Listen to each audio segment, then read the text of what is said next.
y la exógena. Así que espero entonces, niños, que nos podamos acá poder complementar de manera adecuada, bonita, todo ahí correcto. ¿Listo? Comenzamos. Entonces, chicos, cuando el mundo recién se formaba, justamente encontrábamos esa imagen de acá al fondo es típica, ¿no? Siempre hemos visto de repente por ahí que cuando vemos imágenes de origen del planeta, siempre las actividades volcánicas, siempre están en la imagen. Profe, ¿casualidad? No, chicos, acá nada es de casualidad, todo hay un porqué, ¿sí? Recuerda que todo tiene un porqué, ¿sí? Y el porqué justamente es que el mundo cuando recién se formaba, recuerda que el mundo estaba caliente, porque las partículas recién colisionaban, generaban actividades volcánicas que erupcionaban. Entonces, es la etapa primordial del planeta. El planeta se forma justamente con grandes actividades volcánicas. Este magma que está acá se solidifica y forma estas rocas. Pregunta, estas rocas que están acá, ¿qué tipo de rocas serán si te digo que han sido formadas por el enfriamiento del magma? Vamos a ver, ayúdanos. Vamos, tú conoces. Y a eso justamente se llama la geodinámica, que son los actuantes sobre la corteza. Ya, vamos, ¿cómo se llama esa roca? ¿Tú conoces cómo se llaman esas rocas que se forman por el enfriamiento del magma? Y a eso se llaman las famosas, muy bien, Geraldine, se llaman las rocas ígneas, ¿ya? Muy bien, Renato, las rocas ígneas. Entonces, chicos, vamos a hablar el día de hoy sobre la geodinámica. La geodinámica es una ciencia geológica que estudia ciertos cambios. Por ejemplo, quiero que veas esta imagen de acá. Mira, primero muchos plegamientos, ¿no? Profe, la corteza se ha arrugado, sí, algo parecido. A esto se llama doblamiento de corteza. Pero mira, ha formado grandes elevaciones, tus famosas montañas. Profe, mi cerrito, sí, también, tu cerrito también pudo haberse formado por esto. Entonces, estos cerritos, estas montañas, estas cordilleras se han formado porque ha habido una fuerza interna que arrugó las placas tectónicas y generaron doblamientos. Pero quiero que veas también al fondo, mira, acá en el fondo hay como un lago, ¿cierto? Es un lago, pero es un lago de tipo glaciar. ¿Qué significa? Que es un lago que se ha formado justamente porque se ha derretido el agua. O sea, vino la masa de hielo, se desprendió, se acumuló, se derritió y formó un lago, pero es un lago glaciar. Pero, profe, ¿ese lago glaciar simplemente formó y ya? No, también cambió alrededor. Mira, acá formó como un hueco, como una olla. Si por ahí alguna vez has escuchado esta palabra olla, así como la olla del Titicaca, ¿se refiere a qué? Se refiere a zonas en depresión, se refiere a zonas de hueco. Entonces, la masa glaciar puede ser, por ejemplo, la lluvia, puede ser el viento, puede ser de repente las olas del mar, pueden generar qué cosa? Cambios. ¿Dónde? Sobre la superficie. Pero también hay fuerzas que actúan desde el interior de la Tierra. A ese conjunto de fuerzas externas e internas que cambian a la litosfera, a eso se llama geodinámica. La geodinámica es un conjunto de fuerzas que cambian a la corteza, o sea, donde nosotros vivimos, lo que nosotros observamos siempre. Entonces, no te vayas a olvidar, nuestra superficie cambia y pueden ser por dos razones, fuerzas internas y fuerzas externas. Las fuerzas internas son constructoras.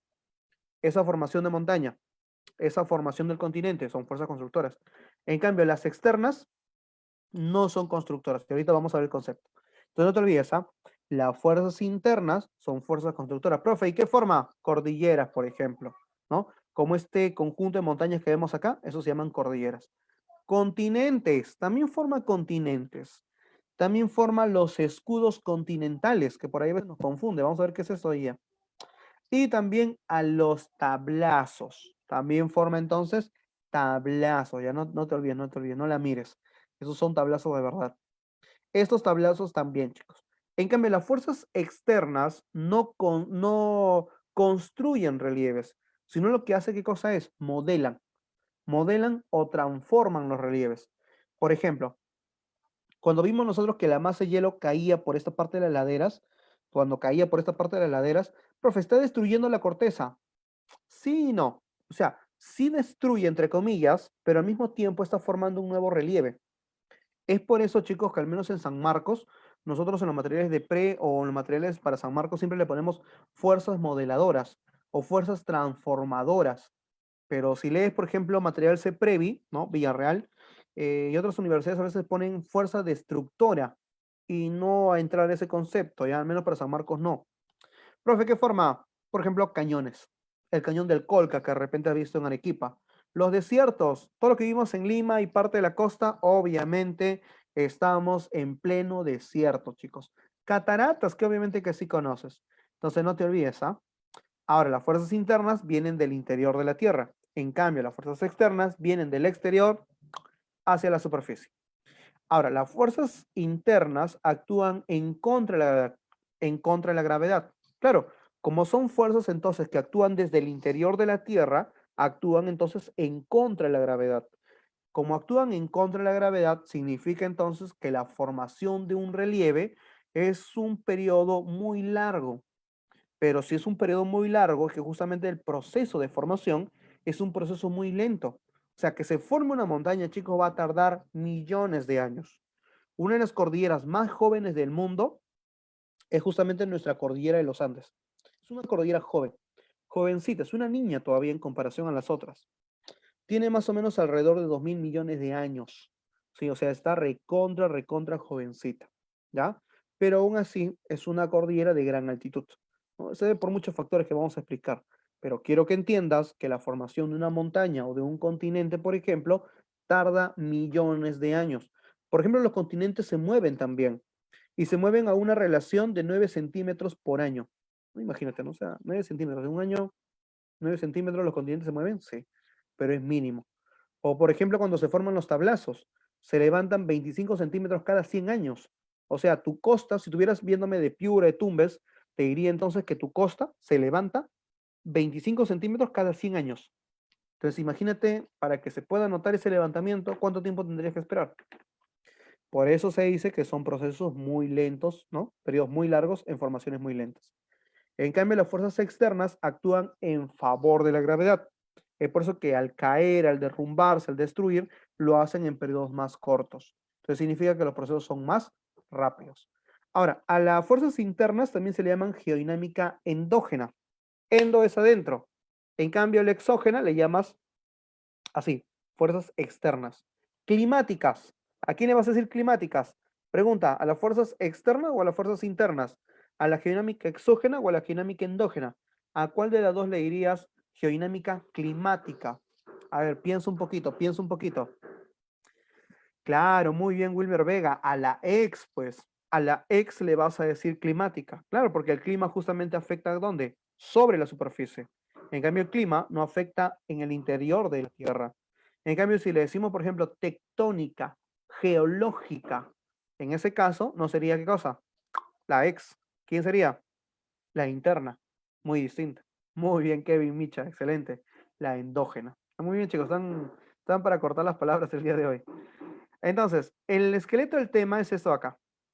Vamos a ver primero, chicos, el diastrofismo. Vamos a aprender qué es eso. Los vulcanismos, los volcanes simplemente. Los sismos o seísmos, no importa, es lo mismo. Y otras dos que vamos a ver en la siguiente PPT, que es la erosión y la meteorización. San Marcos en su último examen ya osó preguntar la diferencia entre erosión y meteorización. Y recuerda que es bien sencillo. Por ejemplo, este río está trayendo las aguas de las partes más altas, pero en las partes altas, ¿qué hizo? Desgastó. Y en las partes bajas, ¿qué hizo? Acumuló. Una de esas pruebas, por ejemplo, es cuando has ido a un río. Tú que has ido, por ejemplo, a un río, una quebrada, ¿has visto esas rocas redonditas? O sea, esas rocas redonditas, redonditas, redonditas, la que a veces la mamá usa para chancar el ajo, creo. No sé si has visto, como mortero lo usan. Ya, en las playas, por ejemplo, esas rocas no siempre fueron así. Esas rocas estuvieron en las partes más altas de los Andes, pero una roca fea, sin forma, no le digas, era una roca fea, sin forma. Pero como las aguas la trajeron, esa roca fue golpeándose, golpeándose por todos los ángulos, ¿no? O sea, por eso formaron rocas subangulares y cuando llegaron acá, cayeron pero redondita ya, porque fueron golpeadas por todos lados. Es por eso que fue una forma angulada. Es por eso que esa forma de rocas son las famosas rocas pómez, ¿no? Que también se forman acá. Son rocas redonditas, conglomerados le dicen algunos. Y en la meteorización también es una destrucción de la roca, pero ya no es de un fragmento de roca que fue golpeada en el transporte, sino que simplemente se destruye en su propio lugar. A estas rajaduras, mira esta roca y mira su rajadura, A esto se llaman diaclasas.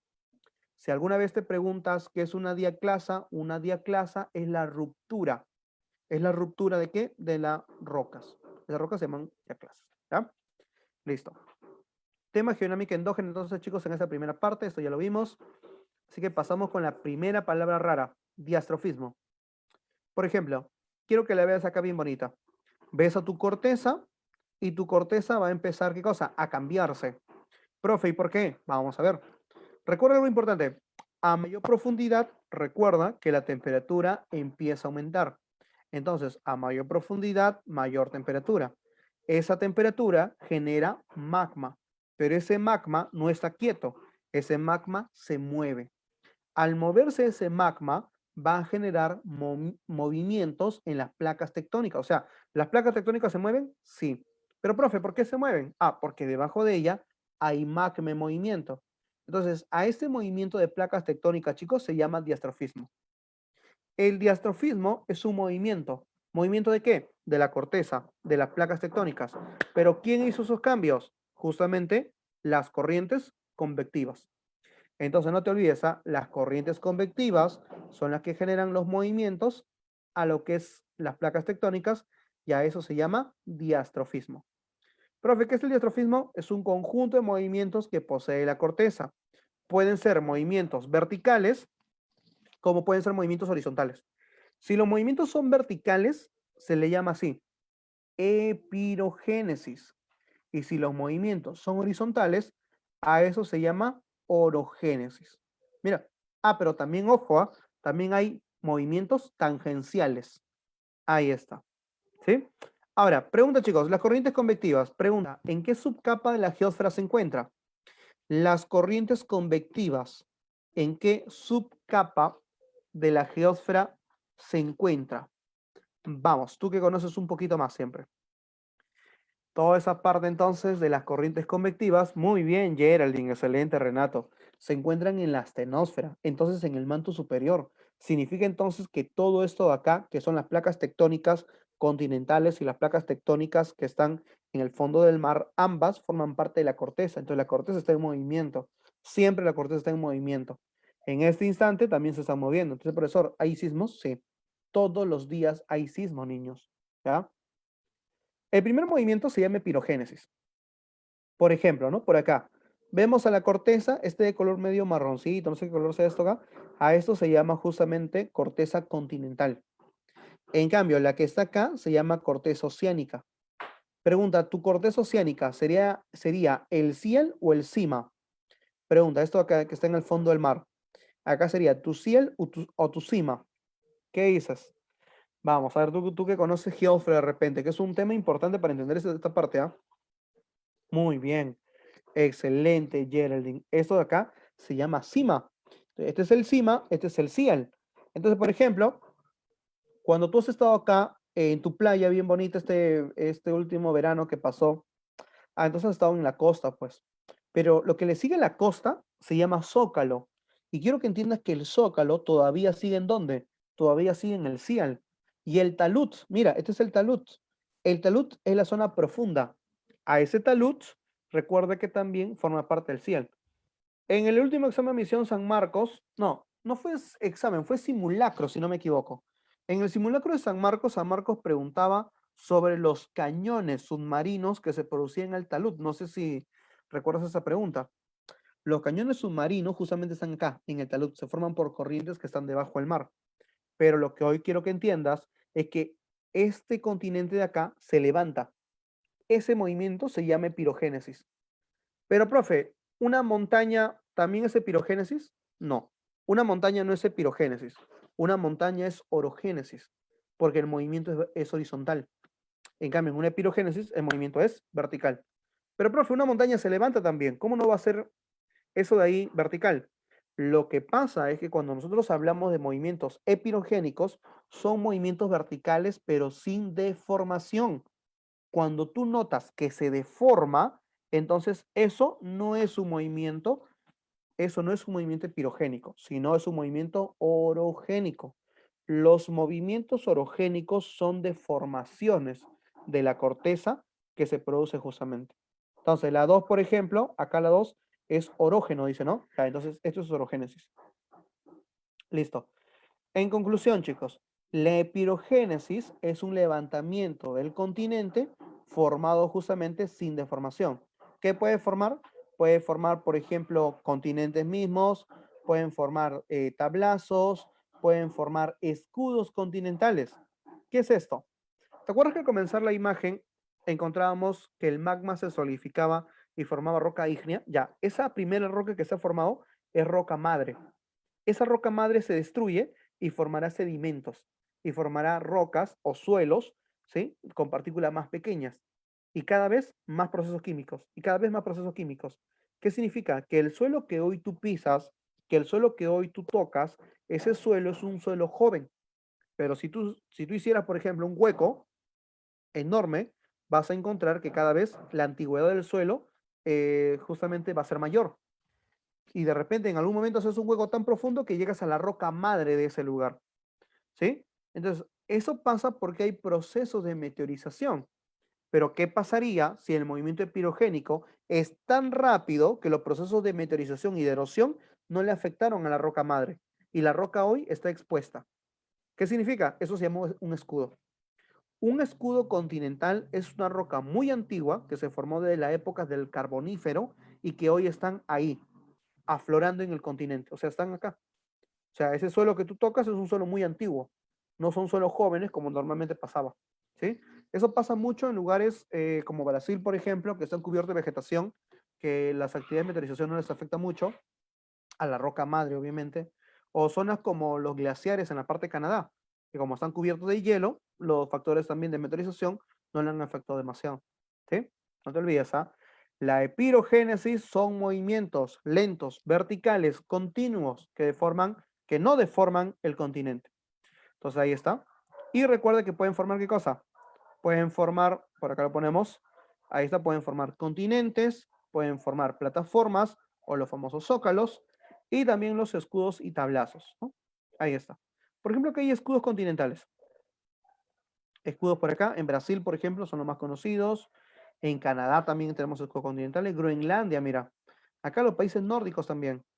En África, en lo que es Australia. Entonces, todo esto acá se llaman escudos continentales, no te olvides. Y recuerda que los continentes, niño, quiero que veas esto de acá. Quiero que veas, por ejemplo, y que le das ahí tu animación bien bonita. Acá, por ejemplo, en ese momento, quiero que notes que toda la parte de masa que está en el norte, a esto de acá se llama la Eurasia. Y lo que está acá se llama Gondwana, ¿sí? O sea, según la teoría más aceptada para la formación de continentes, es la teoría que antiguamente se llamaba la deriva continental. Y fue examen de Misión San Marcos también. ¿Y quién la propone? Alfred Benner. Por ejemplo, nos dice que el Pangea se divide en dos, la Eurasia al norte, Gondwana al sur. Y la que se fue al norte, mira, todo esto que es la Eurasia. ¿Qué sale? América del Norte, sale Groenlandia, sale Eurasia. Y mira esto acá, mira esta placa de acá se llama Índica, mira cómo está chocando ahí, colisiona, colisiona, colisiona, se mete, ¿sí? Esta placa que se llama la placa de la India, ¿no? Esta placa de la India, chicos, sale de Gondwana, pero termina en el hemisferio norte porque justamente su colisión va a chocar con Eurasia. Y al chocar va a formar ¿qué cosa?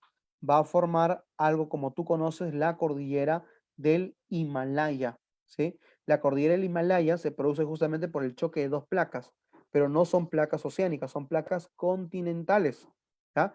Que vino en esta semana también en CEPRE San Marcos.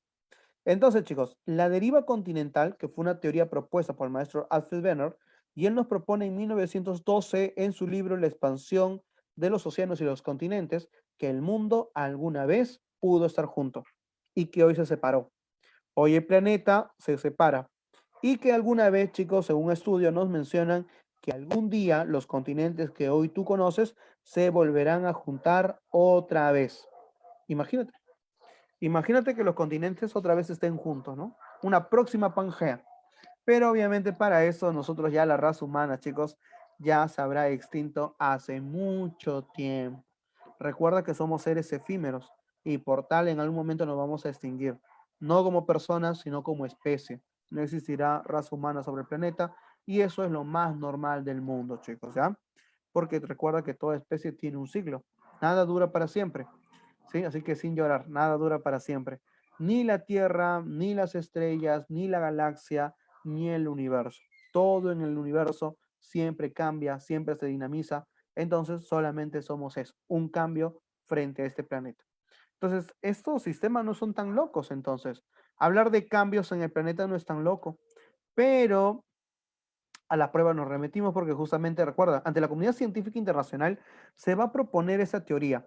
Y la comunidad científica pues va a decir, no, está loco, ¿cómo van a pensar que el mundo estuvo junto y que hoy está separado? O sea, ¿por qué? ¿Cómo? Y bueno, chicos, es un tema, es un tema, porque en su momento Alfred Benner justamente va a explicar eso acá. Y va a explicar con los minerales, ¿no? Va a decir, oye, pero hay minerales, por ejemplo, el carbón, el yeso, la tillita, que están en bordes continentales y que estos bordes continentales comprenden los mismos minerales. ¿Cómo es posible que dos continentes separados por todo un océano tengan los mismos minerales y al mismo tiempo la antigüedad? O sea, ¿cómo es posible eso? Entonces, chicos, Alfred Benner va a demostrar con esto, de que el mundo quizás en algún momento sí estuvo junto. Profe, la gradiente térmica en el diastrofismo. La gradiente geotérmica es, Renato, en el diastrofismo. La gradiente geotérmica es un cambio de la temperatura con la profundidad, pero recuerda que solamente se cumple en los primeros 200 metros nada más. Ya, ahora, te decía, ¿no? Estos minerales, chicos, que están en los bordes de los continentes, nos van a ayudar a nosotros a entender que quizás algún día los continentes sí estuvieron juntos. Inclusive, tu famosa cordillera de los Andes, que es esta acá, por ejemplo, por acá hay una cordillera, a esta cordillera se llama la cordillera de los Andes. La cordillera de los Andes continúa de la parte de Sudamérica y va a continuar hacia la Antártida. Entonces, en la Antártida, chicos, se han encontrado restos de los Andes. Justamente hay una cordillera acá en la Antártida que se llama la cordillera transantártica. ¿Y se han encontrado qué cosas? Se han encontrado petróleo, carbón, yeso, oro, plata, hierro. Se han encontrado una gran cantidad de minerales. Profe, ¿no se explota? No, no se explota, pues. Entenderás que la Antártida es un continente congelado. O sea, hay un espesor de hielo, que el espesor justamente hace que no podamos extraer estos minerales. Profe, ¿y qué tanto es el espesor? Bueno, chicos, 10 kilómetros. Imagínate 10 kilómetros de hielo, que son los que están encima del continente antártico, y es por eso que hoy los minerales no se pueden extraer. Pero hemos encontrado restos en algunas zonas que justamente hay elevaciones, y la única forma es que sea una continuidad de los continentes. En la península antártica es una zona muy cálida, por eso que sabemos acá el tipo de roca. Por eso podemos deducir que los continentes de la Antártida, que diga los continentes, la cordillera en Sudamérica, tiene una continuidad para la Antártida. No es la única prueba, encontramos también pruebas biológicas. Hay animales que hemos encontrado en la zona de Sudamérica y los mismos en África. Sí, imagínate, ¿no? Lo que hemos encontrado con Sudamérica es lo mismo en África. Pero si un animal vive en esas zonas, es porque ese animal come de repente algún tipo de planta o tiene una cadena trófica. O sea, si come unas plantas, significa que estas plantas también tienen que vivir con cierta condición climática. Entonces, si los animales están en todos estos extremos, mira por acá también, no sé, ponte este animal, ¿no? Evidencia del reptil terrestre llamado Listrosaurus o lo que se llame. Este animal encontramos en la India, en África, en la zona de Madagascar, encontramos también en la Antártida. ¿Cómo es posible que podamos encontrar un animal en todos estos lados de acá? Si supuestamente antes los continentes, imagínate que nunca hubieran estado juntos. Entonces, prueba de que los continentes en algún momento sí estuvieron juntos. Es por eso que inclusive algunos mencionan de que esto de acá sería uno de los fundamentos fuertes para hablar hoy de la evolución de algunos animales. O sea, por ejemplo, las tortugas, que son lo más típico. ¿Por qué podemos encontrar tortugas muy pequeñas y muy grandes al mismo tiempo en el planeta? ¿Por qué encontramos tortugas que son terrestres o acuáticas? Entonces, ¿por qué? Porque quizás alguna vez todos los animales vivieron en un solo lugar, pero como los continentes fueron separándose, ¿qué ocurrió? Cada especie se adaptó a las nuevas condiciones y es por eso que hoy encontramos justamente esta variedad, ¿no? Y también la coincidencia de los bordes, que es una prueba geográfica, ¿no? Si vemos, por ejemplo, el borde de Sudamérica, mira cómo encaja con África, o la Antártida, o Madagascar, o Groenlandia, o sea, todos parecen una pieza rompecabezas. Por eso que se dice entonces, chicos, de que Alfred Wegener sí demostró que los continentes alguna vez estuvieron juntos. Entonces, profe, ¿es la teoría más aceptada? Bueno, hoy sí, pero en su momento no todavía. Lo que pasa es que Alfred Wegener pudo demostrar que sí estuvieron juntos, pero no pudo demostrar en ese tiempo por qué se separaron los continentes. Entonces, si no puedes demostrar tal cosa, la teoría todavía quedó hueca. Es por eso, chicos, que la comunidad científica en ese momento no aceptó la teoría de la deriva continental. Y vamos a tener que esperar unos añitos hasta recién llegar con otra teoría, chicos. La expansión oceánica. Hay una persona, por ejemplo, que daba sus viajes, o sea, se iba a sus viajes, pero este personaje era una persona de mucho dinero y viajaba, por ejemplo, en su submarino. Cuando viajaba, por ejemplo, cuando hacía sus viajes en submarino, pues él notaba que en el fondo del mar había una similitud siempre en los relieves. O sea, siempre había zócalo, talud, fondo marino, fosa y dorsal. Siempre se cumple. ¿Por qué? Entonces son cosas homogéneas. Hay algo normal que ocurre en este mar y que ocurre en todos los mares del mundo. Entonces, se va a hacer esa gran pregunta y va a llegar a la conclusión, gracias a otros geólogos también, como Tuso Wilson, por ejemplo. Tuso Wilson es otro geógrafo, es otro geólogo que menciona que a mayor profundidad la temperatura no es la misma que está en la superficie. Entonces, a mayor profundidad hace tanto calor que la roca se diluye, se dilata y se vuelve magma. Ese magma no está quieto, se mueve. A eso se llama corrientes convectivas. Entonces, las corrientes convectivas de Tuso-Wilson va a ser una base para poder entender la expansión oceánica, quien explica y nos dice que los continentes sí se mueven. Y se mueven porque las placas tectónicas están en movimiento. Entonces pueden haber convergencias, divergencias y lo que todos escuchaban en la clase de geodinámica. Entonces la expansión oceánica, chicos, se llama así porque mira la imagen. Las placas tectónicas están en separación. ¿Qué pasó con el magma? El magma sube. Ese magma se cristaliza, se solidifica y se forma nueva roca, nuevo suelo. Ese nuevo suelo está formando un nuevo continente. Significa que los continentes cada vez se están separando. Entonces, ¿los continentes se separan el día de hoy? Sí. ¿Por qué? Porque el nuevo suelo siempre aparece. ¿Y por qué se debe eso? Por el movimiento de las corrientes convectivas. Excelente. Harry Hess la hizo, ¿no? Entonces, esta teoría, chicos, va a servir como base para la teoría de la deriva continental. Entonces, ya sabemos que los continentes sí se mueven. Y si por ahí alguna vez te pregunta por qué se mueven los continentes, debido entonces a las corrientes convectivas. Espero que no hayas pensado que es por esta ardillita de la era de hielo, ¿no? Espero que no.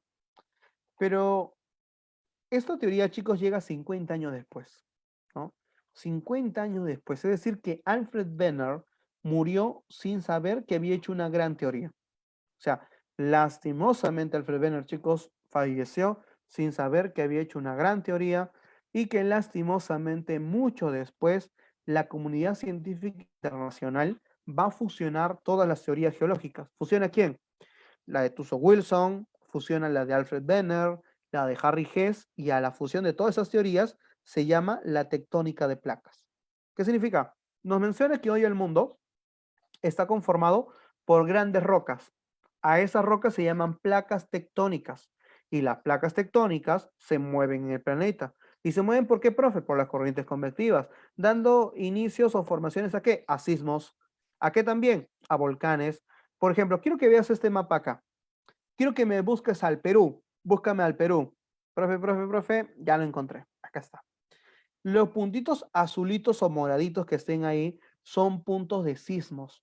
Mira, fíjate cuántos puntitos de sismos hay en el Perú. Fíjate, un montón, ¿no? Entonces, ¿eso pasa por qué? Pobre Chile dice, no, sí. No, y también mira, fíjate mucho en la parte de Indonesia, por ejemplo. Indonesia, esos países de Singapur. Si no sabes dónde están, estamos acá, mira. Mira cuántos puntitos azules se forman acá también. O sea, eso es el cinturón de fuego, pues. El cinturón de fuego del Pacífico, por ejemplo, Viviana, mira, esa zona de acá, esa zona de la placa eurasiática, australiana, la Antártida, la placa de Nazca, Sudamérica. Entonces, todas estas placas, Norteamérica, por ejemplo, son placas tectónicas. Entonces, todos los lugares que tú ves puntitos moraditos o azulitos son lugares muy sísmicos. El Perú es uno de los países más sísmicos del planeta. Es normal que ocurra un sismo en este instante. Todos los días ocurren sismos en el mundo. No vaya a pensar por ahí alguien de ustedes, profe, me soñé con un sismo y justo en México, hace un par de semanas ocurrió un sismo. ¿Soy un Nostradamus? No, porque todos los días hay un sismo. Es normal que hayan sismos, ¿ya? Profe, ¿se puede predecir los sismos? No. Hasta hoy, chicos, no se puede predecir los sismos. Los sismos son espontáneos, pero sí podemos nosotros generar menos daño durante un sismo. Es decir, siempre construyendo en lugares adecuados, no invadiendo cualquier cosa, ya no invadas ese cerro, ¿ya? Entonces los cerros son malos lugares para vivir, chicos. Entonces, todas esas cositas, chicos, ocurren y es normal vivir en un lugar sísmico. Y más cuando el Perú vive al borde de dos placas. Por eso es que somos sísmicos, güey. Vamos, ¿cuáles son esas dos placas tectónicas? El Perú se asienta en dos placas tectónicas, chicos. ¿Cuáles son esas dos placas? Muy bien, Viviana, excelente, estás atenta. La de Nazca, que es una placa marina, y la sudamericana, que es una placa continental. O mixta también le llaman algunos también. Ahora, pero quiero que entiendas algo más también. Cuando un país, por ejemplo, está en la mitad de una placa, no es muy sísmico. Por ejemplo, quiero que veas a Brasil. Búscame a Brasil. Búscame Argentina, búscame Uruguay. Profe, están por acá. Mira sus puntitos azulitos. No tiene. Entonces, ¿qué significa? Significa que estos lugares son lugares muy estables sísmicamente. Acá no me vas a ver sismos. Un argentino no sabe que es un sismo, pues. Un brasileño no sabe que es un sismo.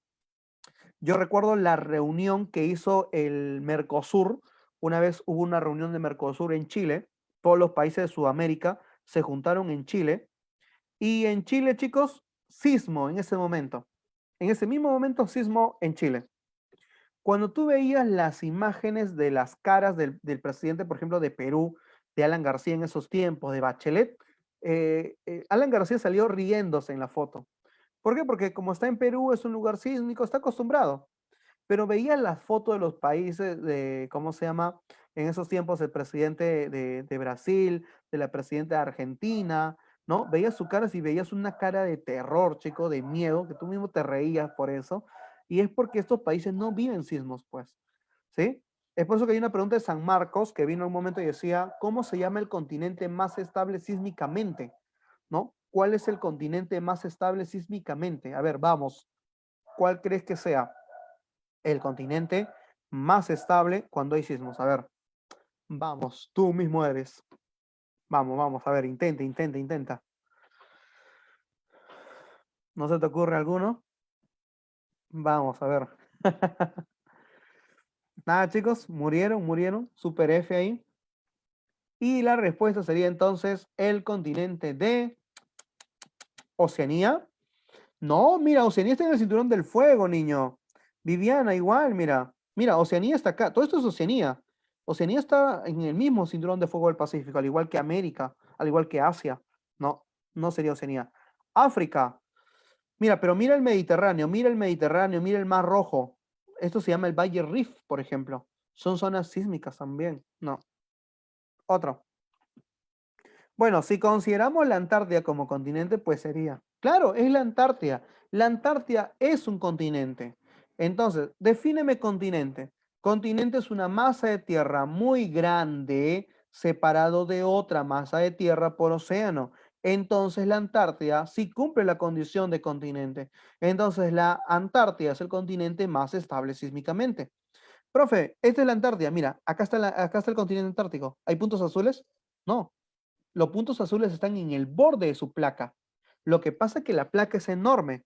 Entonces, la placa en el borde sí hay sismos, pero el continente de la Antártida no es la placa, sino es la parte superficial, ¿sí? La que está congelada, ahí no hay sismos. No. Sí, puede pasar discriminar a la Antártida. Pero lo que pasa, chicos, es que también hay tipo de continentes. Por ejemplo, ¿qué es un continente? Te dije, es una masa de tierra separada de otra y que debe ser muy grande, ¿cierto? Ya, pero América del Norte está separado de América del Sur por el canal de Panamá. Entonces hay dos continentes, el continente América del Norte y el continente América del Sur. Ahora, si tú ves a Europa con Asia, no hay ninguna separación. Entonces, Eurasia es un solo continente. Ahora, esa parte de acá del mar Mediterráneo con el mar Rojo, Acá hay un canal que es el canal de Suez. El canal de Suez no es natural, es artificial. El hombre lo hizo para cruzar del Mar Rojo al Mediterráneo. Entonces, ¿qué significa? Que el continente continúa. Entonces, significa que si un continente es una masa de tierra enorme, entonces significa que África, Europa y Asia es un solo continente, a lo cual le llaman el continente afroeurasiático. Entonces, ¿qué es un continente? Es bien difícil de responder esa pregunta, chicos. Pero no te hagas complicaciones.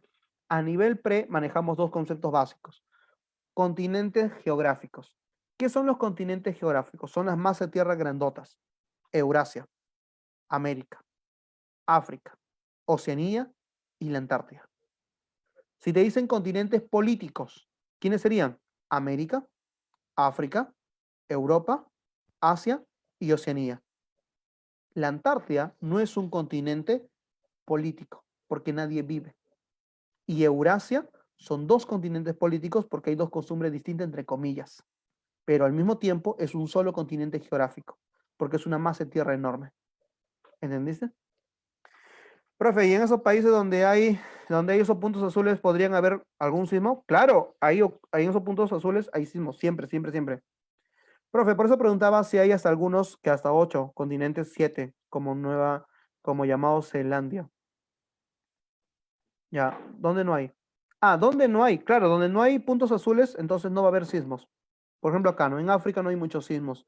En Australia tampoco, pero sí en algunos lugares, mira por acá, ¿no? Al sur de Australia o en el centro de Australia.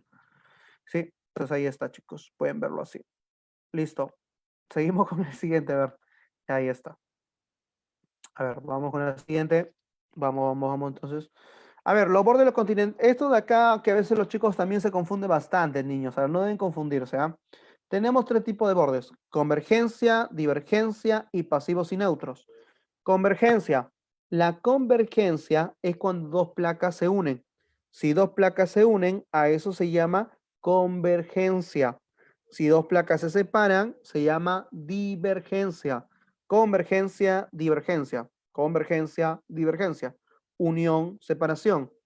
Claro, ¿sí? Convergencia, divergencia. Facilito, ¿cierto? Convergencia, divergencia, se acabó. ¿Sí?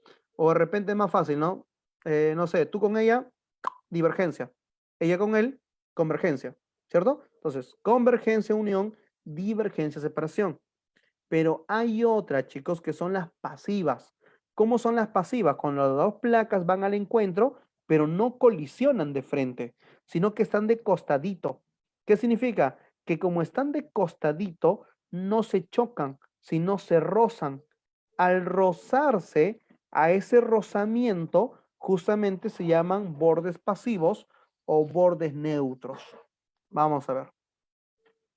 En una convergencia, vemos acá. En esta convergencia, quiero que veas cómo es que esta placa, la placa oceánica, como la placa de Nazca, está yendo al encuentro de la placa continental. O sea, esto es una convergencia y una unión. En una divergencia no. En una divergencia hay una separación de placas. ¿Sí? Perdí en la clase, dice. Entonces, una divergencia es una separación de placas. No te olvides. Entonces, convergencia, unión, divergencia, separación. En las pasivas es distinto. Quiero que veas acá. En las pasivas, quiero que veas, mira, por ejemplo, esta placa va a una dirección y la otra también va a la otra dirección, pero no se están separando, están de costadito. A eso se llaman fallas. También se le llaman fallas transformantes. ¿Ya? Mira acá la placa, mira. Como la falla de San Andrés. La falla de San Andrés, entonces, ¿qué cosa es? Es un borde tipo pasivo, así como el Valle Rift. El Valle Rift es como una falla de Norteamérica, solo que es una falla africana.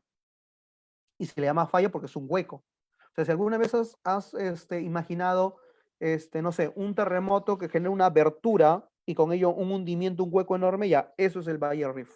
Algo así. Ahora, cuando hay una convergencia, ten cuidado, porque puede darse dos cosas. Puede darse abducción y puede darse subducción. Por ejemplo, vienen dos placas. Este va a ser la placa oceánica, es más fuerte. La placa oceánica es más fuerte, ¿por qué? Porque es más profunda. Y al ser más profunda es más densa. Entonces, esta placa que está acá, esta placa que es oceánica, viene la placa oceánica con la placa continental. Y como la placa oceánica es más densa, ¿qué la va a hacer? La va a hundir. A ese hundimiento se llama subducción. Pero si ahora las dos placas son continentales, como lo que está pasando entre la placa eurasiática y la índica, las dos placas vienen y como las dos son continentales, ambas se destruyen. Y al destruirse, ¿qué pasará con la masa que se destruyó? Se presiona y ¿qué pasa? Se levanta. Entonces, cuando este choque generó un levantamiento, a eso se llama obducción, como lo que ocurre en el Himalaya. El Himalaya se forma por obducción y la subducción como los Andes. Dos placas vinieron, se hundieron. ¿Qué formaron? Fosas. ¿Qué son las fosas? Huecos submarinos en el mar. Frente a Perú tenemos una, por ejemplo. La fosa de Tacna es más o menos lo que mide lo que mide el Huascarán. El Huascarán tiene casi 7000 metros. Ya, pero ahora imagínatelo, pero volteado hacia el mar. Entonces, eso es una fosa. Las fosas son huecos enormes que se producen en el mar por subducción de placas. En cambio, esto es una obducción. Mira, placa continental, las dos colisionan y se van levantando. Eso se llama obducción. Lo que vino en esta semana en la pregunta de CEPRE San Marcos. Profe, ¿qué zona de abducción? Ah, abducción es esto, cuando se forman dorsales. O sea, las placas se separan en un plano horizontal, ¿cierto? Ya. Entre este plano horizontal sale el magma. Significa que se forma una nueva tierra. A eso se llama entonces zona de abducción. Es una zona de elevación de un plano horizontal. Zona de abducción, zona de subducción y zona de obducción. La obducción y subducción están en la convergencia y la zona de abducción en la divergencia. Y cuando las dos placas no se chocan, sino están rozándose, se llaman pasivas o neutras. Profe, ¿y por qué pasivos? Si al finalmente se mueven. Ya, lo que pasa, Pedro, lo que pasa es que cuando nosotros hablamos de choque de placas tectónicas, son placas masivas. Por ejemplo, hay volcanes que se pueden formar por convergencia de placas. Profe, el volcán no es cuando sale el magma, sí, pero cuando dos placas, por ejemplo, vienen en convergencia, a esa convergencia, chicos, subiéndole el nivel, esto ya es geología pura, cuando dos placas vienen, por ejemplo, a esto se llama convergencia convectiva. Cuando dos placas colisionan, el alto valor de calor que se producen en las placas termina erupcionando justamente y termina formándose volcanes por convergencia de placas. Son raros, pero ocurren. Entonces, eso no pasa en las placas tectónicas. En las placas tectónicas pasivas se llama así porque no hay una colisión, sino que hay un rozamiento. Obviamente ese rozamiento puede generar sismos muy intensos, pero para las placas tectónicas solamente son pequeños desgarres. No es como chocar de forma directa. Ya, la abducción, Wilber Vega. La abducción es un levantamiento, por ejemplo, así. Imagínate, primero definamos abducción. ¿Qué es la abducción? La abducción es esto. Primero tienes que imaginarte un plano horizontal. Cuando tú tienes un plano horizontal y del plano horizontal sale algo, a esto se llama abducción. Abducción es como un levantamiento de un plano. Ese es el concepto, ojo, ¿ya? Ahora llévalo a la geografía. Cuando tú me encuentras una placa, por ejemplo, acá, y acá me encuentras otra placa, las placas se separan. El magma sale y ¿qué forma? Forma montañitas o volcanes submarinos, si estuvieras en el fondo del mar. A esto se llama dorsal. Entonces, la dorsal es un levantamiento de nueva tierra que se ha formado en este plano horizontal. A eso se llama abducción, pero como se están separando, a eso se llama una divergencia. Entonces, siempre en una divergencia me vas a encontrar una zona de abducción. Sí, ajá, se llaman montañas submarinas, dorsales oceánicas, también. Subducción, abducción, claro, cada una es distinta, no lo hemos explicado una por una. Levantamiento de placas cordilleras el Himalaya, a eso se llama abducción justamente, porque los Andes también es un levantamiento, pero los Andes no se formó por abducción, los Andes se formó por subducción. Pero, profe, si me acaba de decir que la subducción es un hundimiento, sí, se hunde en el mar, pero al hundirse en el mar también se levanta el continente. ¿Por qué? Porque recuerda que el mundo tiene que estar en isostasia, o sea, el mundo tiene que estar en equilibrio. Por eso es que se da así. ¿Ya? A ver, preguntas, chicos. Si hubieran preguntas, vamos, sigue lanzando tu pregunta. Si tienes más dudas, para seguir en el siguiente punto. No hay pregunta, no hay duda, no hay consultas. A ver, alguien más, alguien más. A ver, profe, y lo pas sí. Ajá. Ya. Profe, por qué ese nombre de falla? Ah, ya, buena pregunta. ¿Te acuerdas hace rato que una roca tenía una ruptura y eso se llamaba diaclasa? Ya. ¿Cuál es la diferencia entre una diaclasa y una falla? En que una falla se refiere a que algo se ha roto, pero no solamente se rompió, sino que se desplazó. O sea, imagina que esto sea una roca. Ya, acá esto es una ruptura, ¿sí? Pero ahí se llama diaclasa nada más. Pero cuando hay un desplazamiento a esa ruptura, a eso se llama falla. Una falla se le llama así porque es algo roto, es algo que se rompe. En Perú, por ejemplo, tenemos la falla de Matucana. Si alguien conoce Huarochirí, acá en Lima hay una provincia que se llama Huarochirí, la capital es Matucana. La falla de Matucana es una zona rota del continente. Inclusive el IGP, Instituto Geofísico del Perú, quien se encarga de los sismos en el Perú, el año pasado, creo que fue en verano del año pasado, registró 20 sismos pequeños en Matucana en 24 horas. O sea, un sismo cada hora casi. Imagínate, ¿no? Da miedo, ¿no? Pero ¿cuál es la diferencia de una falla? En una falla, los sismos pueden ser muy continuos, pero es poca la probabilidad de que haya un sismo muy intenso. ¿Sí? O sea, no, con eso no te digo que no haya sismos fuertes, sí hay, porque ha ocurrido, por ejemplo, en Matucana, sismos tan intensos que han generado que la mitad del cerro se cayera y sepultara medio pueblo. O sea, ha pasado, ¿sí? Pero, como te digo, entonces simplemente eso se llaman falla. Una falla es una ruptura y se llama así por ese nombre. Listo, con epirogénesis. Ahora pasamos a la orogénesis. Quiero que la veas acá, bien planita. Ahí la ves bien planita. Y ahora la vamos a presionar. Pero, profe, ¿cómo la presionamos? La vamos a presionar por el costadito. Y al presionarla por el costadito, ¿qué va a pasar con ella? Se va a empezar a abultar en el medio. Y se va a empezar a destruir. Y esto es lo que va a pasar, mira. La encontramos plana, la presionamos, se levanta y forma esto de acá. Estas formaciones orogénicas. Oro es montaña. Génesis es formación. Entonces las fuerzas orogénesis forman montañas. Esta formación que acabo de explicar se llama plegamiento. La próxima vez que vayas por Ticlio, la próxima vez que vayas a tu cerrito, vas a ver grandes montañas y esto se llama plegamiento. La parte de arriba del plegamiento se llama anticlinal. Y la parte de abajito, esta parte hueca, se llaman sinclinal. Anticlinal, sinclinal. Anticlinal, sinclinal. Charnela es la zona del medio. Es, por ejemplo, imagínate que tengamos acá tu pizarrita, ¿no? Y por acá, a ver, borrar todo. Borrar, borrar, borrar. Y encontramos de repente acá está. Ahí está tu cerrito. Pero recuerda, niño, que no todas se doblan, solo algunas se doblan. Profe, ¿cómo es eso? Sí, lo que pasa es que algunas se van a doblar. Las que se doblen significa que esa roca o esa placa está hecha de unas rocas llamadas rocas estratos. Las rocas estratos es un tipo de roca sedimentaria. Significa que está hecho de pedacitos de sedimento, de suelos. Entonces, esta parte de arriba es tu cerrito y esta parte de abajo justamente son los valles. Acá están los pueblos normalmente, ¿no? Entonces, más o menos así. Esta parte de acá arriba se llama anticlinal y esta parte de abajito se llama sinclinal y esta parte del medio se llama la charnela.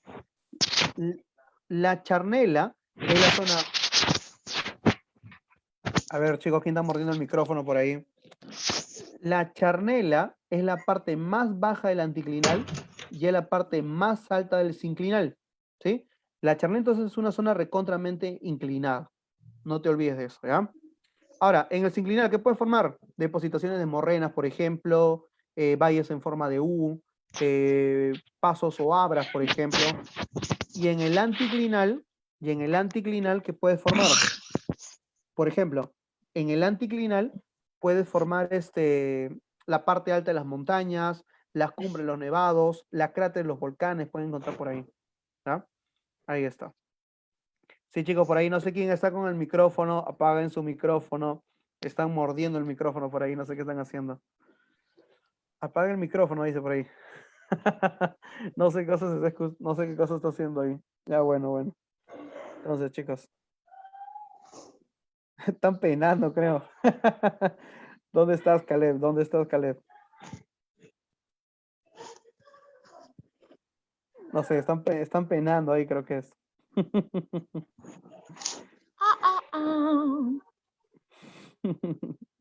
Bueno, chicos. Entonces, los plegamientos son entonces doblamientos de la corteza. Están penando, chicos. Así un fantasma por ahí. Entonces, pero estos plegamientos a veces no van a soportar este doblamiento acá. ¿Y qué va a pasar? Se va a romper. Se va a romper.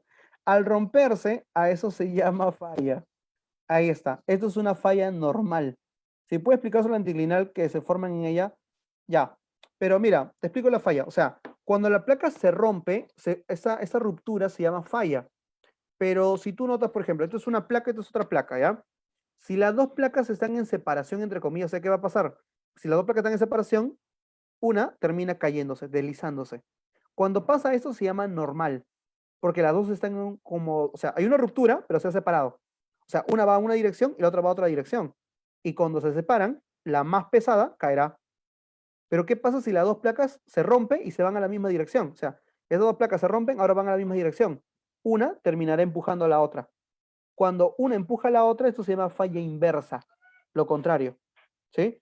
Porque la falla de San Andrés, por ejemplo, no es una falla normal, porque la falla no está cayendo ni tampoco se está levantando, sino que la placa ahí se está moviendo de manera lateral.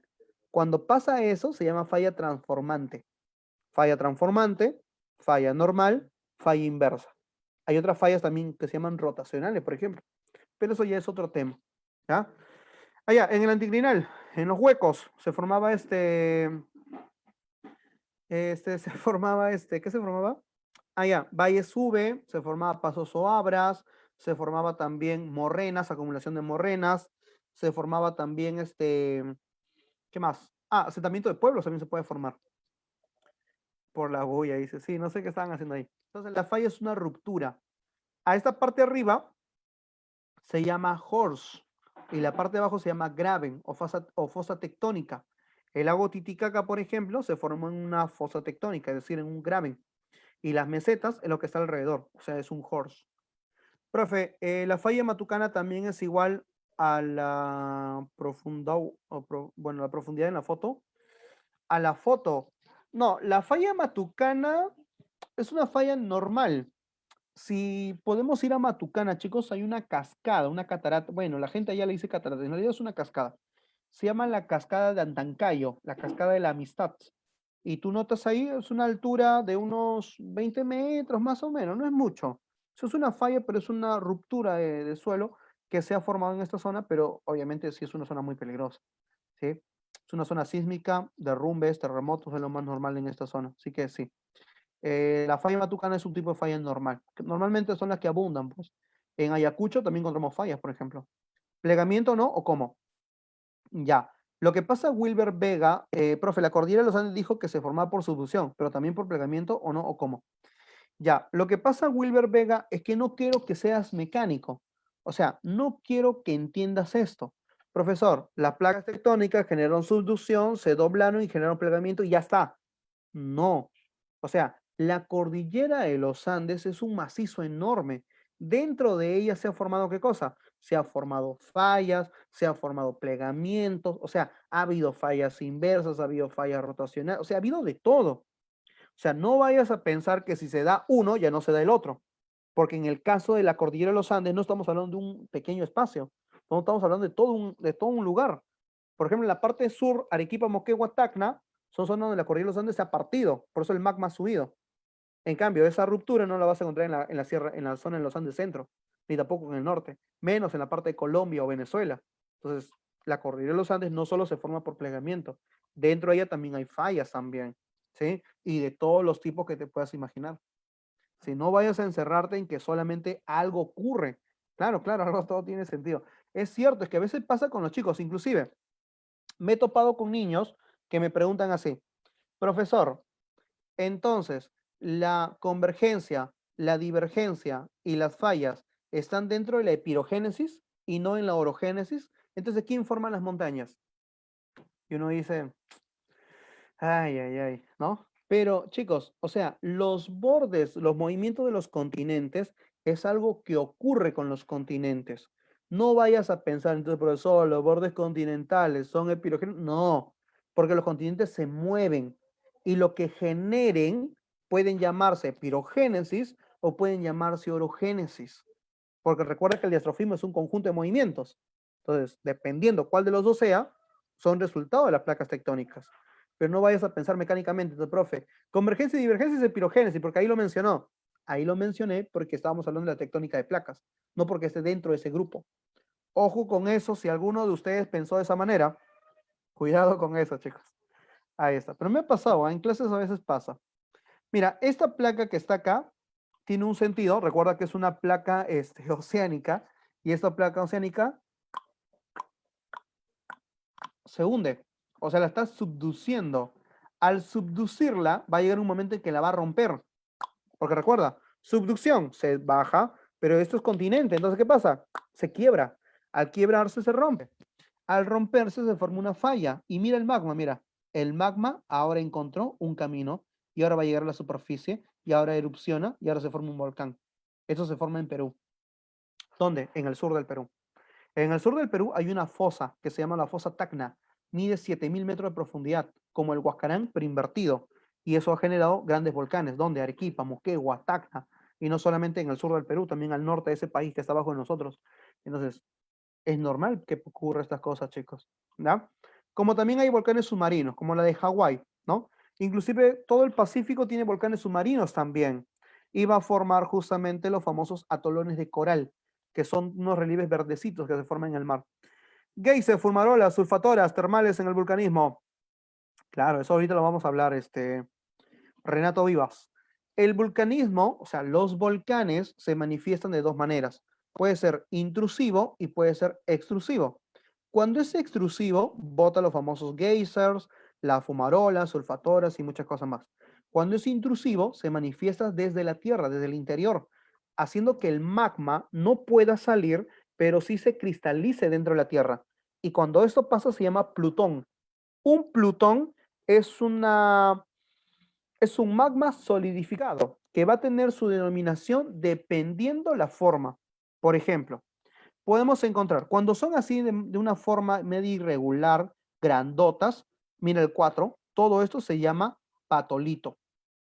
Cuando tu magma se solidifica de manera vertical, a esto se llaman diques. Cuando lo hacen de manera horizontal, se llaman sil. Cuando lo hacen de manera de plato, pero volteado, tipo un hongo, a eso se llaman los famosos, ¿qué cosa? Lacolitos. Y cuando se endurecen acá como queriendo salir, se llaman justamente cuellos volcánicos. A ver, el que más viene son los hongos. Bueno, es dependiendo. Acá te pongo los conceptos de todos ellos, ¿ya? Para avanzar, para que lo vayas leyendo mientras te voy explicando. Por ejemplo, hay una pregunta, ya que menciona Joaquín, es cierto, pero San Marcos, por ejemplo, en una pregunta de CEPRE, decía más o menos, un grupo de turistas viajó hacia el Morro Solar, acá en Lima, en Chorrillos, hay una zona que se llama el Morro Solar, y vio varias manifestaciones varias manifestaciones de dique. Diga usted cómo se formaron. Y habían dos respuestas bien bonitas. Decía, solidificación del magma y solidificación de la lava. Pregunta, ¿cuál marcas? ¿Solidificación del magma o solidificación de la lava? ¿Cuál es el hongo en esa foto? Dice, el hongo está acá en la 3, mira, esto acá. Lo que pasa es que se forma como un hongo, pues. ¿Y eso qué hace? Que tu corteza que estaba así, se eleve. Puede ser que tu cerrito que tú estabas viendo allá de arriba, tú que no estás viendo el cerrito, pues ese cerrito no se haya formado por plegamiento simplemente, sino que se haya formado porque antes hubo un volcán adentro y no salió. Profe, pero por mi casa no hay volcanes. Los volcanes son enormes. Un volcán puede tener manifestación en Ancash y sentirlo acá en Lima, como el famoso batolito.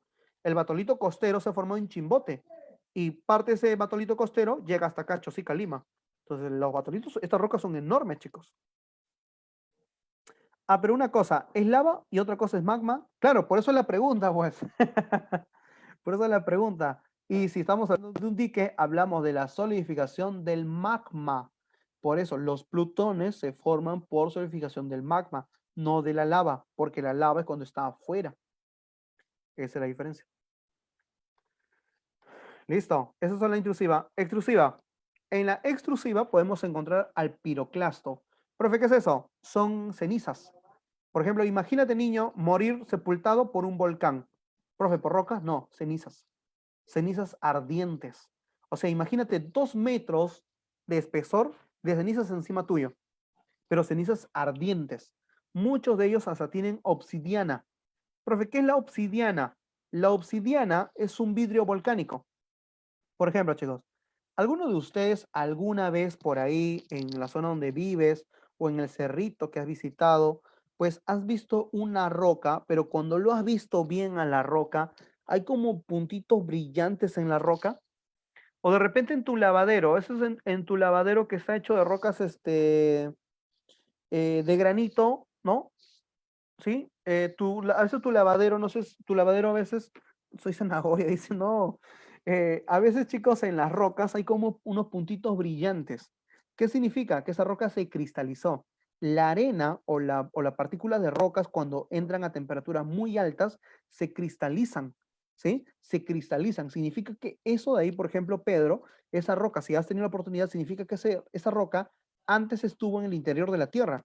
O sea, me estás hablando de una roca volcánica, una roca que estuvo a cierta profundidad y a cierta temperatura se cristalizó. El volcán, cuando erupciona, bota piroclastos, que son cenizas ardientes, pero también puede botar, ¿qué cosa? Obsidianas, que son vidrio volcánico. O sea, pedacitos de vidrios muy finitos que están en suspensión. Puede respirar eso, imagínate, vidrio volcánico está respirando.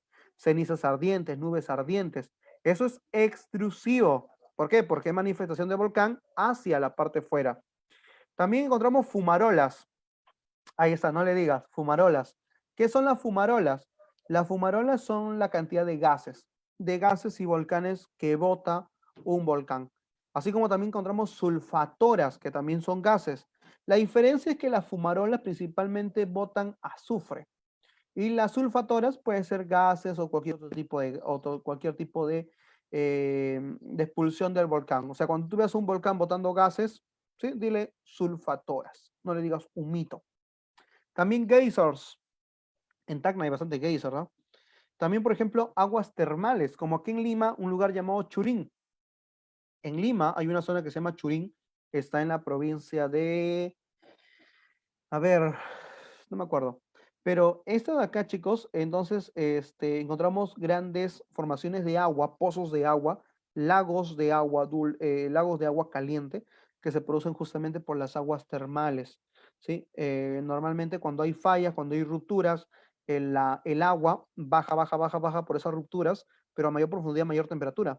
El agua se evapora, se condensa y sube y se acumula otra vez y por eso que trae agua caliente, pero con minerales. Por eso que hay agua de muchos colores. Si vas a esta zona de Churín, vas a ver agua con temperatura. Hay algunas que te puedes meter y hay algunas obviamente que no puedes estar mucho tiempo.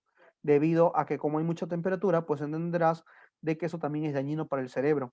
¿Sí? Puedes morir, nada más. Pero es lo que puede generar estar mucho tiempo en las aguas termales. Si vas entonces, te recomiendo estar por cierto tiempo.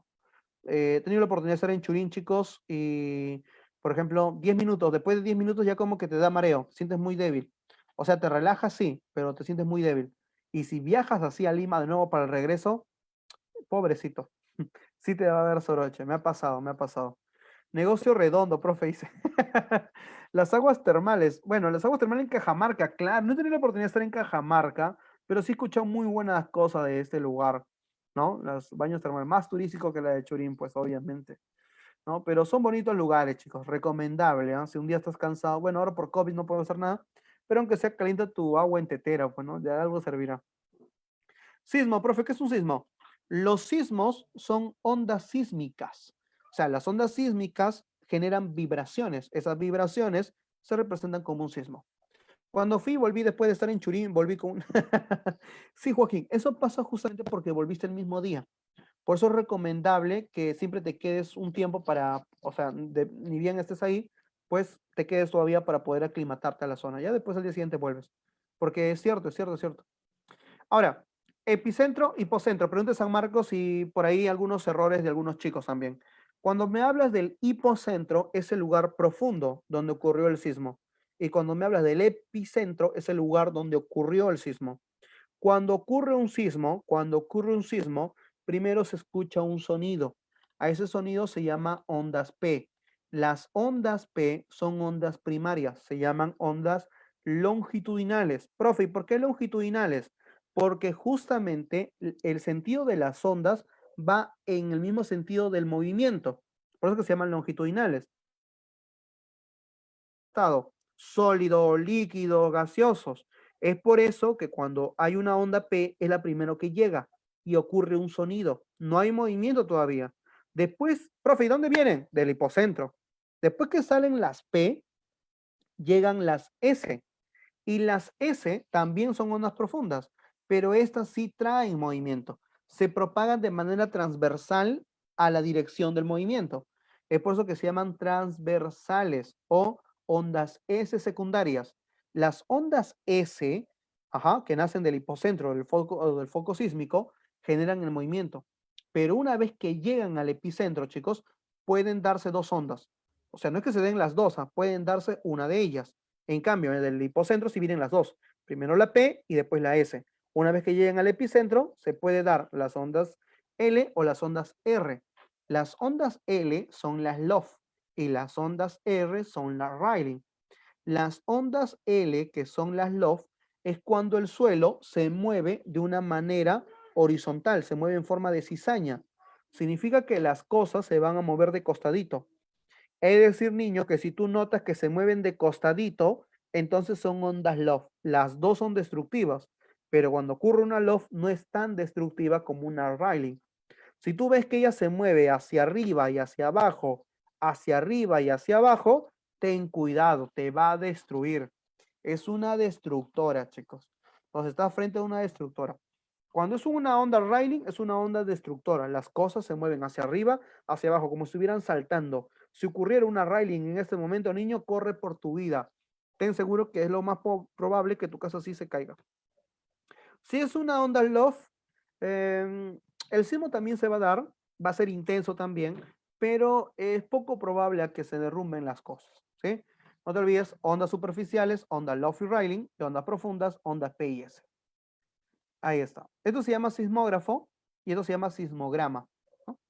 Esto es la escala Richter, y la escala Richter, ¿qué mide? Magnitud, mide la energía de la Tierra, y la de Mercalli mide la intensidad, los daños. En el 2007 Viviana fue una onda Rayleigh, ¿no? Y fue 7.9 escala Richter. 7.9, un terremoto importante, pues, ¿no? Y las destrucciones, ¿cómo fueron? Muchas construcciones destruidas, sí, pero lo que pasa es que Pisco, Chincha, es una zona que en realidad es una zona muy vulnerable, porque muchas de estas casitas eran, ¿qué cosa? Eran de adobe. Entonces, a pesar de ser un grado 7 Richter, debería ser una escala 10 Mercalli, pero puede variar, puede ser más, puede ser 11, puede ser 12. Destrucción total del pueblo.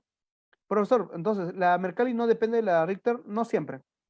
O sea, ¿la Mercalli de qué depende? ¿De qué tan preparado está la población?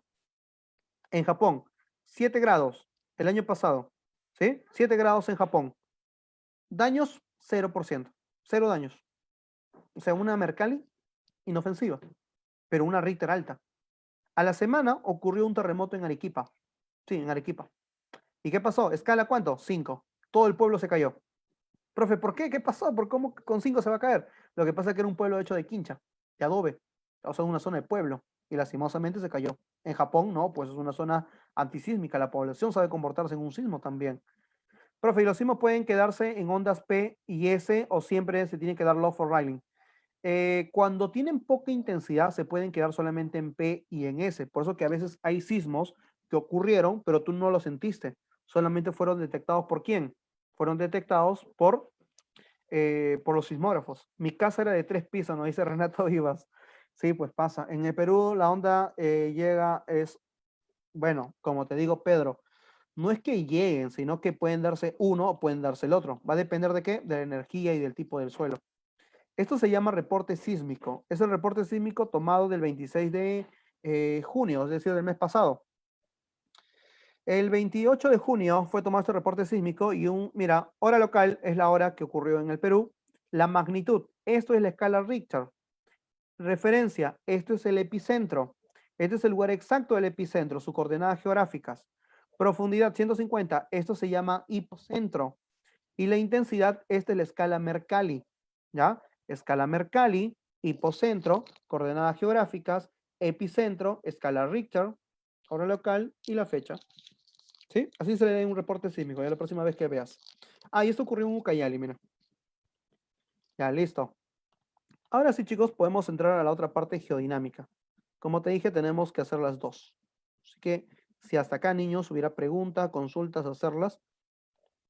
Y pasamos a la siguiente parte, niños. Listo, a ver. Con fe, vamos. Eso lo vimos, te expliqué todo esto acá. Ahora, la geodinámica exógena se produce por dos cosas. Uno es la erosión y otra cosa es la meteorización. Recuerda que en la erosión hay una destrucción, pero en esa destrucción habrá siempre, ¿qué cosa? Movimientos. En la erosión hay movimientos, fuerzas exógenas, fuerzas externas. Ahora, la erosión no es un sinónimo de desgaste, cuidado con eso. La erosión es un proceso. Todo esto se llama erosión. Porque a veces escucho decir a muchos profesores, ¿no? En la parte alta del río, ¿hay mayor o menor erosión? Pero aguanta, ¿qué es la erosión? La erosión no es un desgaste. La erosión es un proceso. ¿Ese proceso en qué consiste? En un desgaste, en un transporte y en una acumulación. Por ejemplo, el viento, acá viene, desgasta, transporte y acumula. En la acumulación, profe, ¿qué puede formar? Dunas. ¿Qué puede formar? Desiertos. Y en la parte que desgasta, rocas, llamadas, por ejemplo, pedestales. Entonces, todo esto es erosión. La erosión es todo el proceso, ojo. Al desgaste le puedes llamar degradación, que es típico, ¿sí? Y a la acumulación le puedes llamar agradación, típico también. Por ejemplo, un desierto se forma por degradación o por agradación.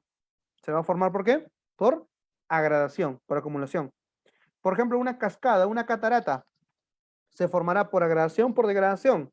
Profe, las aguas caen, desgasta, por degradación. Vas a tener que imaginártelos, ¿ya? Ahora, a la degradación también podemos usar el término denudación, ¿sí?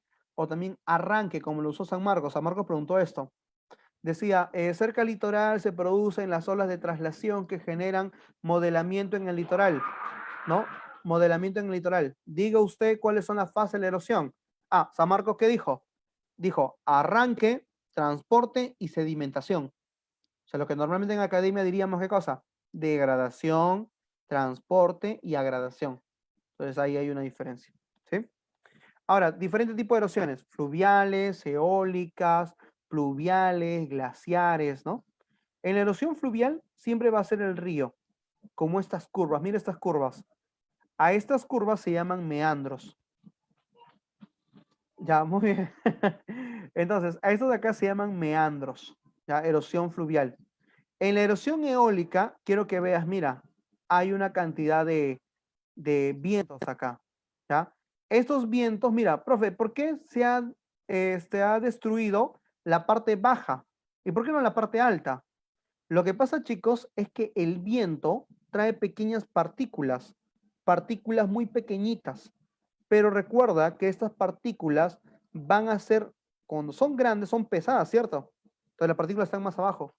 Es por eso que la parte de abajo, chicos, se desgasta más rápido, porque hay partículas más gruesas que golpean a la roca. O sea, el viento, viene el viento, pero también traen partículas finas y también traen partículas gruesas. Y las más gruesas son las que golpean a las rocas. Es por eso que se produce así. Ahora, en la pluvial, por ejemplo, en la pluvial quiero que veas acá una quebrada. Esta quebrada de acá, mira esta quebrada, mira esta quebradita. Lo malo no son las quebradas, lo malo es vivir en zona de quebradas. Las quebradas son antiguos ríos o algo que alguna vez se pudo formar un río. Pero ¿qué pasó? Están secos. Y como la población vio que era un lugar seco, entonces la población ¿qué hizo? Construyó sus casas ahí. Y algún día cuando haya huaicos, cuando haya lluvia, formará huaicos. Y esas casas van a ser las primeras en pagar ese precio, chicos. ¿Ya? ¿Ocurre el derrumbe de casas? Claro. Esto acá, por ejemplo, en Huancavelica, no sé si viste, creo que era en Huancavelica, si no me equivoco, donde hubo una época de lluvia, fue hace el año pasado, creo que fue, una época de lluvia tanto que el mismo suelo se derrumbó. Y todos los edificios, chicos, de 5 pisos, 4 pisos, en un segundo desapareció, literalmente. ¿Sí? Se fue todo. Se derrumbó todo. ¿Por qué? Por el tipo de suelo. Cuando son estos suelos cascajos, mira, estos suelos cascajo estos de acá son rocas de tipo sedimentarias que se han ido acumulando y se han ido sedimentando y se han ido justamente formándose así, en forma de capas. Entonces, si alguien conoce, por ejemplo, Barranco acá en Lima, si conoce la zona del circuito de playas, va a ver ese tipo de rocas. Entonces, esto de acá se destruye y se cae. Claro, como la Costa Verde. Entonces, en la Costa Verde, por ejemplo, es una zona muy vulnerable. En cualquier momento ocurre un sismo fuerte y toda la Costa Verde se cae. Y entenderás, Renato, que la Costa Verde, para la gente que es de Lima, entenderá que esa zona de Costa Verde es una zona, no es una zona pues así de zonas, no sé, marginales, cinturones urbanos marginales, zonas de poca condición económica, sino son gente de mucho dinero, ¿no? Son edificios, son zonas céntricas, turísticas. Claro, hay enormes edificios. Otro, erosión glaciar. Mira esa lengua de hielo. O sea, esta lengua de hielo entonces se produce justamente por las depositaciones de masa de hielo. Y esto se llama lapias. ¿Qué son las lapias? El agua subterránea normalmente carcome, pero carcome rocas caliza. Las rocas caliza son muy vulnerables al agua porque va a carcomer el poro de las rocas y van a generar estas aberturas. ¿Sí? A esto se llama erosión cárcica. No te olvides, ¿eh? Estos se llaman lapias. Lapias, lapias, lapias. ¿Se forman por qué? El agua subterránea carcome y deja estas zonas expuestas. Fluvial, el río. Pluvial, grandes lluvias. Glaciar, masa de hielo. Erosión marina, olas de traslación. Erosión cárcica, agua subterránea. Y erosión eólica, la fuerza de los vientos. ¿Ya? Bueno, chicos, si hubiera preguntas hasta acá, antes de continuar, disculpen por ahí, niños, que por acá hay bulla, creo que hay un festival por acá, creo. Así están las cosas en Lima, niños, mientras que muchos se están cuidando, acá hay festivales, acá hay fiestas, así que disculpen por eso, niños. Sí, creo que es una orquesta que está pasando por acá cerca, y a pesar que está con el problema del COVID, chicos, acá es como si nada pasara. Pero bueno. Entonces, las aguas, recuerda, al menos en erosión fluvial, profe, triboluminiscencia en terremotos, turboluminiscencia, sí, son fenómenos que ocurren en sismos muy intensos. Lo que pasa es que en realidad, Viviana, todavía no conocemos mucho ese fenómeno.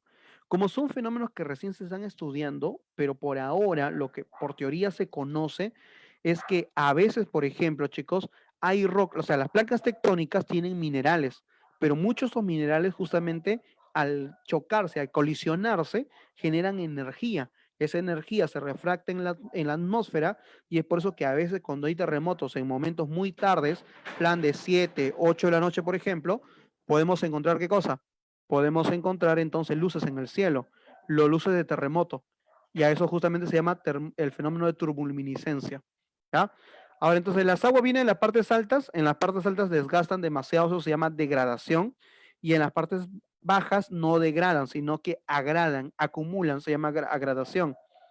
Por ejemplo, acá, en las partes altas que me puede formar cascadas, en las partes bajas, zonas de desembocadura, es decir, zonas de acumulaciones.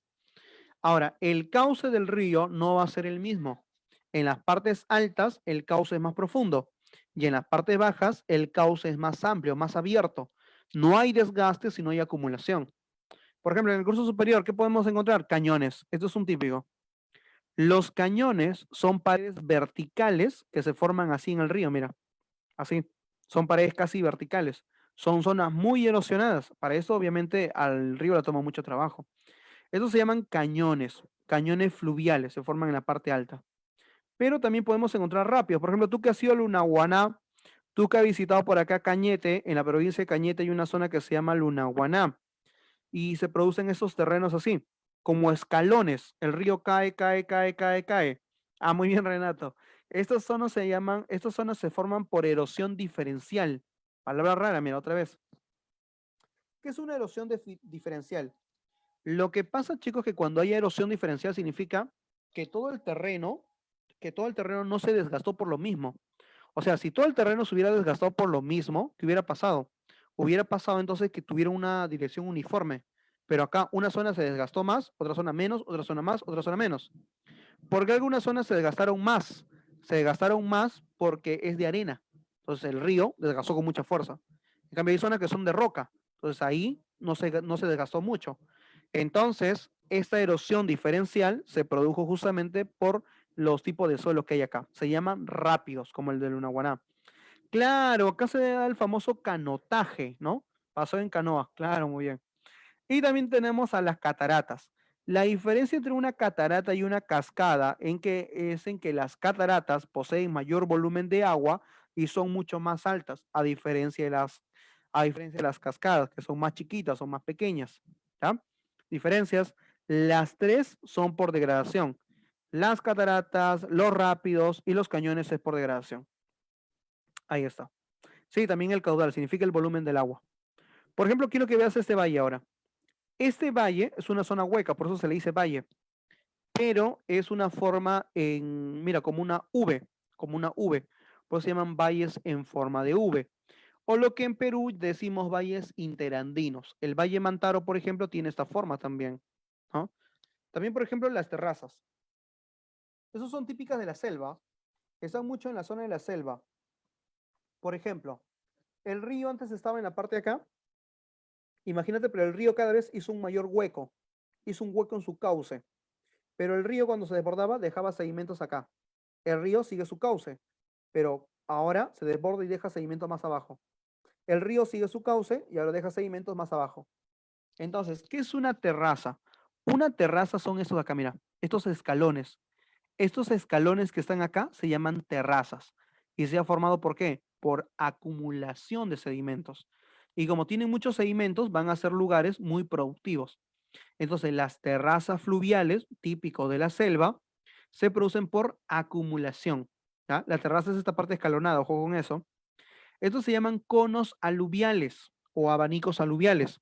El río vino y mira, dejó sedimentos en forma de un abanico. Estos se llaman abanicos aluviales. Son zonas también muy agrícolas también. ¿Ya? Otra, los meandros. ¿Te acuerdas de las curvas? Ya, estas son las curvas.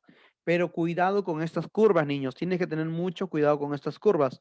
Profe, ¿por qué? Lo que pasa, chicos, que estas curvas te pueden engañar. O sea, normalmente todos los relieves se forman por agradación o por degradación. Ahora, el problema es que los meandros tienen las dos fases. Por ejemplo, cuando viene el río y en la curva, en este lado, las aguas siempre se van a ir para un lado, ¿cierto? Entonces, en este lado desgastan, pero si en este lado desgastan, en esta parte que está acá, acá acumulan. O sea, donde está la B, mira, quiero que veas la B. Donde dice B, acá siempre vamos a encontrar agradación. En esta zona se acumulan los sedimentos. Pueden formar playas, por ejemplo. Acá hay playas, pero son playas fluviales. En la parte A, acá sí va a haber una degradación. O sea, acá hay una degradación y en esa parte hay una gradación, como dice acá, ¿no? En la zona cóncava, en la zona cóncava, en la zona hueca, ¿no? Entonces sería una zona este, de lo que es la degradación. En la orilla convexa, ¿no? Entonces sería en la parte de afuera, estaríamos hablando entonces de una zona de sedimentación. Bueno, es típico de los ríos como el Amazonas, el Ucayali, por ejemplo, que tienen grandes de esas formas también. Otra, esos son los meandros. Y también por agradación se pueden formar, ¿qué cosa? Los deltas y los estuarios. ¿Cuándo es un estuario? Cuando el río viene y desemboca en un solo canal. ¿Cuándo es un delta? Cuando el río viene y desemboca en varios bracitos. ¿Sí? Entonces, cuando desemboca en varios bracitos, delta, y si lo hace en una sola bracito, estuario. Estuario, agradación, delta, agradación, los meandros, las dos fases, los valles en forma de V, degradación, las terrazas por agradación y los conos aluviales por agradación también. Ahora encontramos estos. Estos se llaman valles en forma de V. Los valles en forma de V, chicos, son valles valles en forma de U. Se forman por el hielo. La masa de hielo cae y genera un desfiladero así, en forma de U. Ahora, si no hubiera hielo, yo le construyo carreteras. Y a eso pasó a llamarse, ¿qué cosa? Un famoso paso o abra. Un paso o abra es justamente la parte baja de los valles en U, donde vamos a encontrar justamente las carreteras. ¿Qué más encontramos? Las morrenas. ¿Te acuerdas que vimos al comienzo? Una morrena era una acumulación de hielo. Encontramos los circos. Cuando comenzamos esta parte, a ver, creo que sí te mostré o no te mostré. Ah, ya, cuando hicimos geodinámica endógena, te dije que se formaban lagos glaciares, ¿te acuerdas?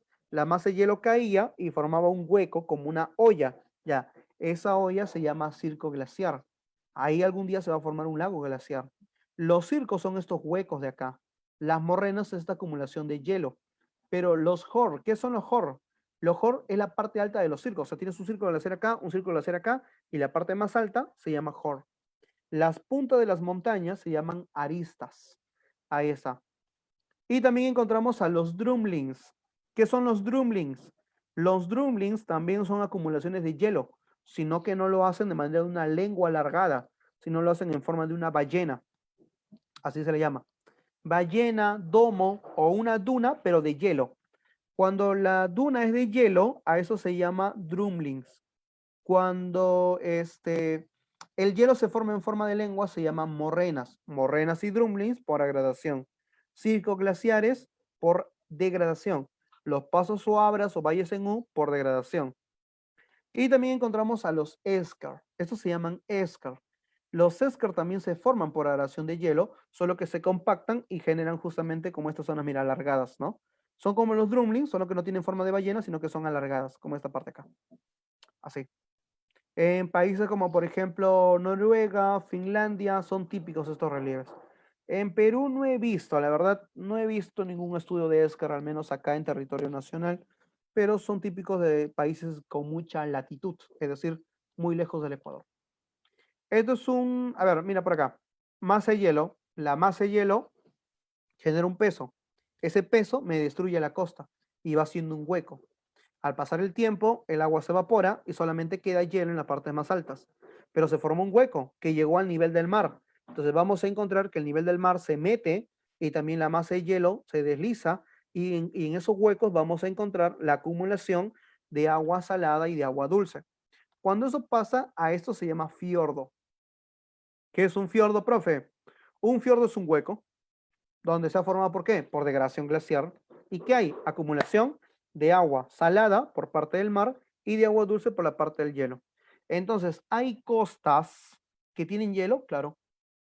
Nosotros como un país llamado nosotros Perú, no somos, no, pues, acá en Perú no tenemos fiordos, Pedro. Es que para que haya fiordos, nuestras costas tienen que ser de hielo. Y de Tumbes a Tacna, ¿alguna costa congelada? Ninguna. Es por eso que no tenemos fiordo. En cambio, el país de abajo sí tiene fiordos. Claro, el país de abajo, por ejemplo, en Chile, sí hay fiordos, por ejemplo. Esta imagen, por ejemplo, es de un documental que vi del país de Chile. Noruega, Groenlandia, Alaska, Canadá, por ahí, ¿qué más? Los países nórdicos son justamente que tienen fiordos. Siberia, ¿no? Listo. Agua subterránea, ¿qué podemos encontrar? Lapias, lo que vimos al comienzo. Polges, dolinas. Los polges y las dolinas son degradaciones, o sea, a veces pueden formarse que la tierra se hunde. Si se hunde de manera circular, se llaman dolinas, son huecos. Y los polges son de manera rectangular, pero siguen en hundimiento. Los valles kársticos son zonas hundidas, pero por el agua subterránea. Las cuevas también es por agua subterránea. Son cavidades en el interior de la tierra. Y podemos encontrar también los espeleotemas. Por ejemplo, tú que has visto la era de hielo, habré visto en la era de hielo en la uno, creo que es, cuando el mamut y el perezoso se meten en una cueva, pero se meten de manera repentina, como que unas puntas del techo quieren caer, ¿no? ¿A eso cómo se llaman? Eso se llaman estalactitas. Las estalactitas son justamente formaciones kársticas. Lo que pasa es que el agua disuelve al carbonato de calcio, a la roca caliza, y eso de ahí, ¿qué hace? Eso de ahí genera agua, pero con carbonato de calcio. Y al tener el contacto con el dióxido de carbono, hace que eso se vuelva duro. Es por eso que en el techo se forman esas puntas. Se llaman estalactitas. Muy bien, así se llaman, Manfred, ya bueno. Y en la parte del suelo encontramos puntas, pero que salen desde el suelo, parece, ¿cierto? Eso se llaman estalagmitas. Pero hay algunas que vienen desde el techo hasta el suelo. Y a eso se llaman estalagnatos. Estalactitas, estalagmitas, estalagnatos. ¿Sí? Las tres se forman por agradación. Las lapias, las cuevas, las dolinas, los polques y los valles kársticos se forman por degradación. Ya, sí, muy bien, sí. Listo, entonces ya sabes, ¿ah? En la eólica, el viento, obviamente, vamos a encontrar grandes zonas de desiertos, vamos a encontrar las dunas. ¿Todas las dunas tienen forma de media luna? No.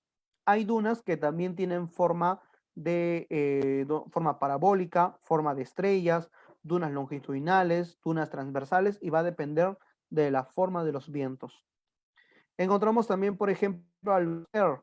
Los ER son mares de desiertos, le dicen algunos, ¿no? O sea, un conjunto de desiertos se llama ER, también se forma por agradación.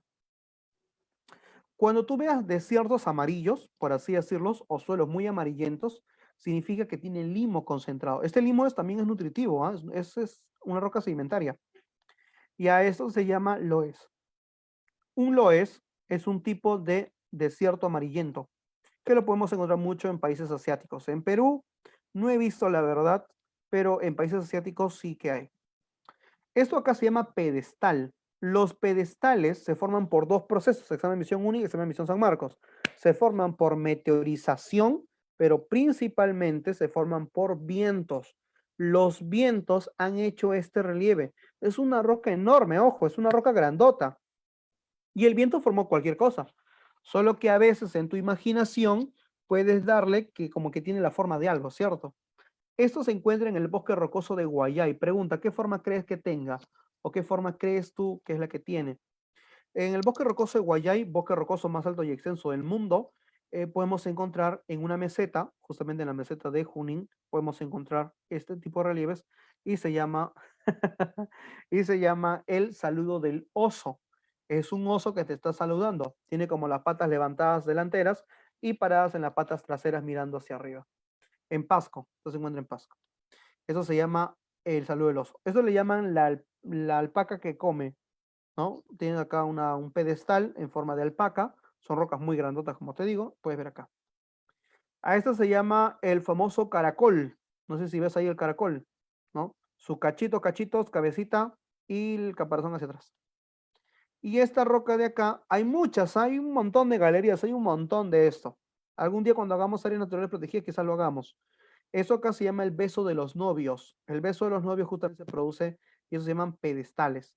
Los pedestales en conjunto hacen el bosque rocoso. Ahora, por parte de mar podemos encontrar los atolones. Estos atolones son volcanes. Por ejemplo, podemos ver acá.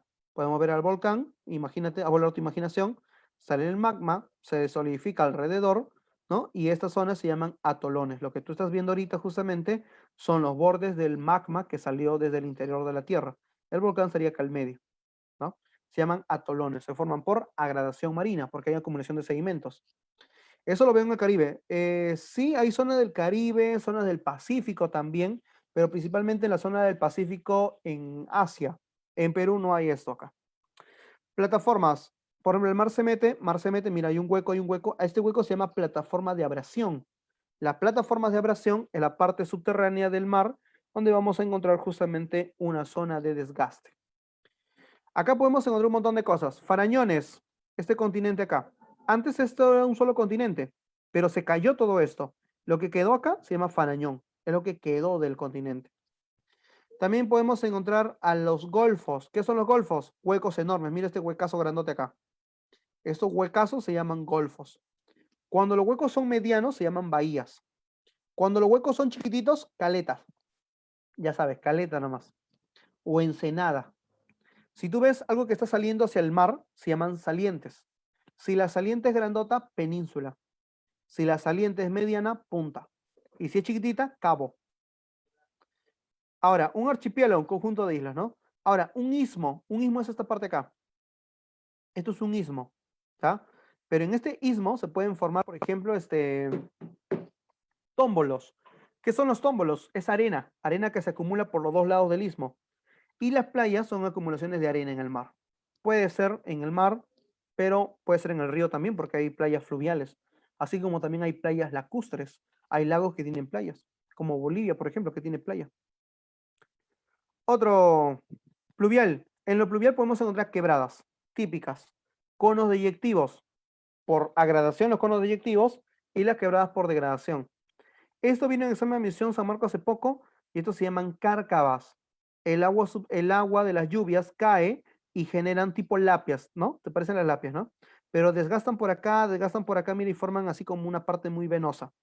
A esto se llaman entonces cárcavas. ¿Se forman por qué? Por degradación pluvial, ¿sí?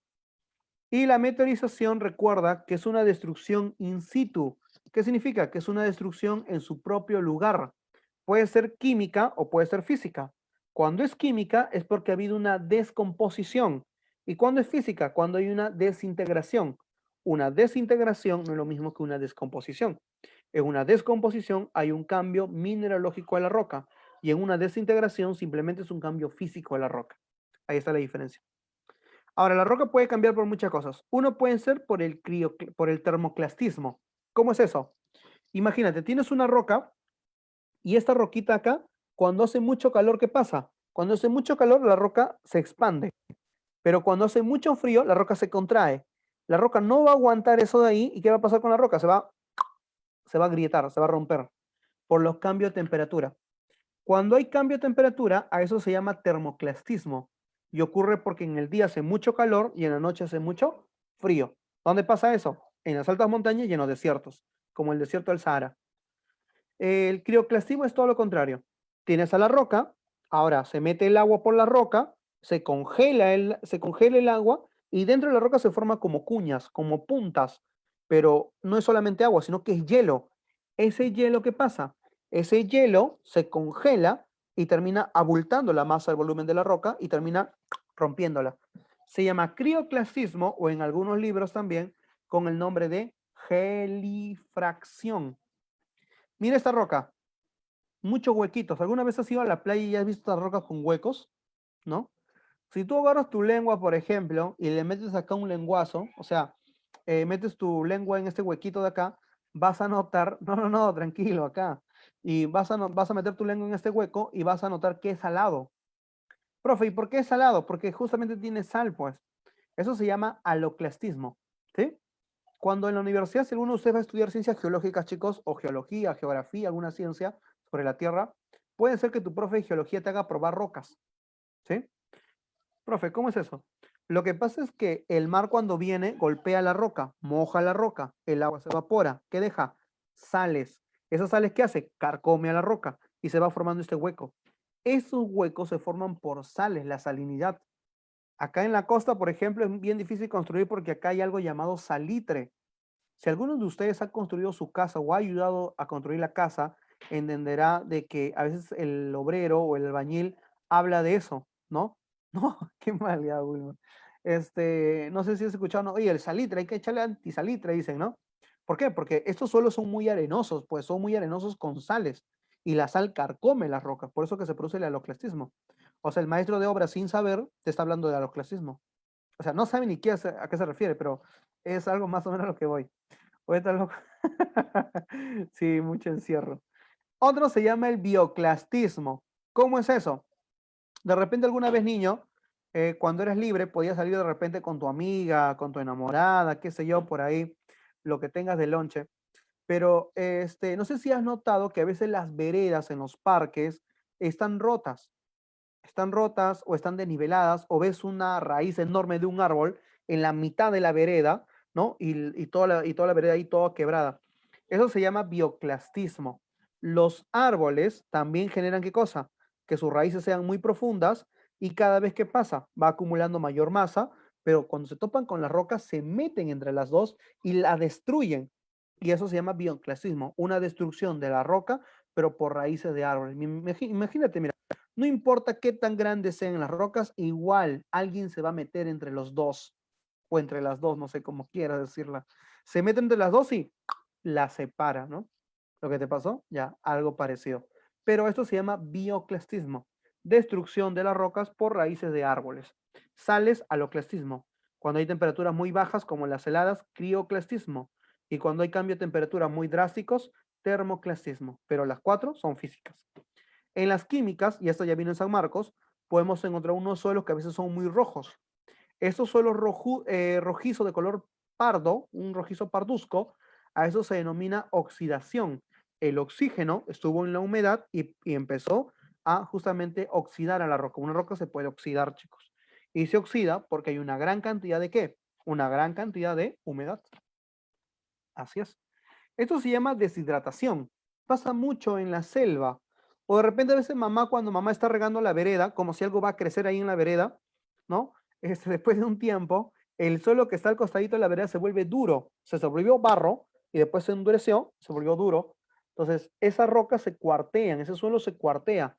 A eso se llama deshidratación. Tenemos también estas rocas. Mira, hay roca donde crece vegetación. Pero, profe, si no hay nada de agua. Sí, pero hubo qué cosa? La humedad. La humedad en el aire se juntó con el dióxido de carbono, generó nutrientes en la roca y eso se llama carbonatación. Podemos encontrar esto acá, por ejemplo, que se llama disolución. Es cuando el agua viene y diluye, o bueno, disuelve a la roca, la desgasta y la forma así eh, como si fueran, no sé, pues, ¿no? Cortinas, como si fueran caminos longitudinales, ¿no? Entonces desgarra a las rocas por las zonas laterales. Y por eso que se produce así, la disuelve. Hay una disolución. La disolución de la lluvia con lluvia ácida. Puede ser la lluvia ácida también genera ese tipo de cosas. Ajá. O sea, tiene que ver mucho con la salinidad y el pH, ¿cierto? Del suelo. Y también la hidrólisis, que es un proceso que genera cambios de coloración. Mira, mira esta roca de acá.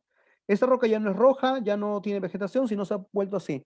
Se ha vuelto de un color un tanto oscuro, ¿no? De partículas muy finitas que se van disgregando cada vez, y esto se denomina así, hidrólisis. ¿Ya? Listo, chicos. Esto es geodinámica exógena, ¿no? Bueno, os explicaríamos la formación de este relieve, pero entenderán, niños, de que estamos con el tiempo y ya vamos a terminar también. Y pasamos entonces a las preguntas. Hasta acá, chicos. ¿Alguna pregunta, consulta, por ahí algo que volaste? A ver, comenzamos con la pregunta, niños. Renato, ya te estás despidiendo, Renato. Seguro vas a ir a almorzar de frente, vamos a escuchar la resolución de las preguntas. Ya listo, vamos con las preguntas. A ver, antes que ya sé que tienes hambre, ya sé que tienes hambre. Muy bien, Pedro, se está viendo ya ya los frailones. Ya, ahorita te explico los frailones. Los frailones es algo típico que tenemos en Perú. Por ahí hay una pregunta, creo, en la 2, ¿no?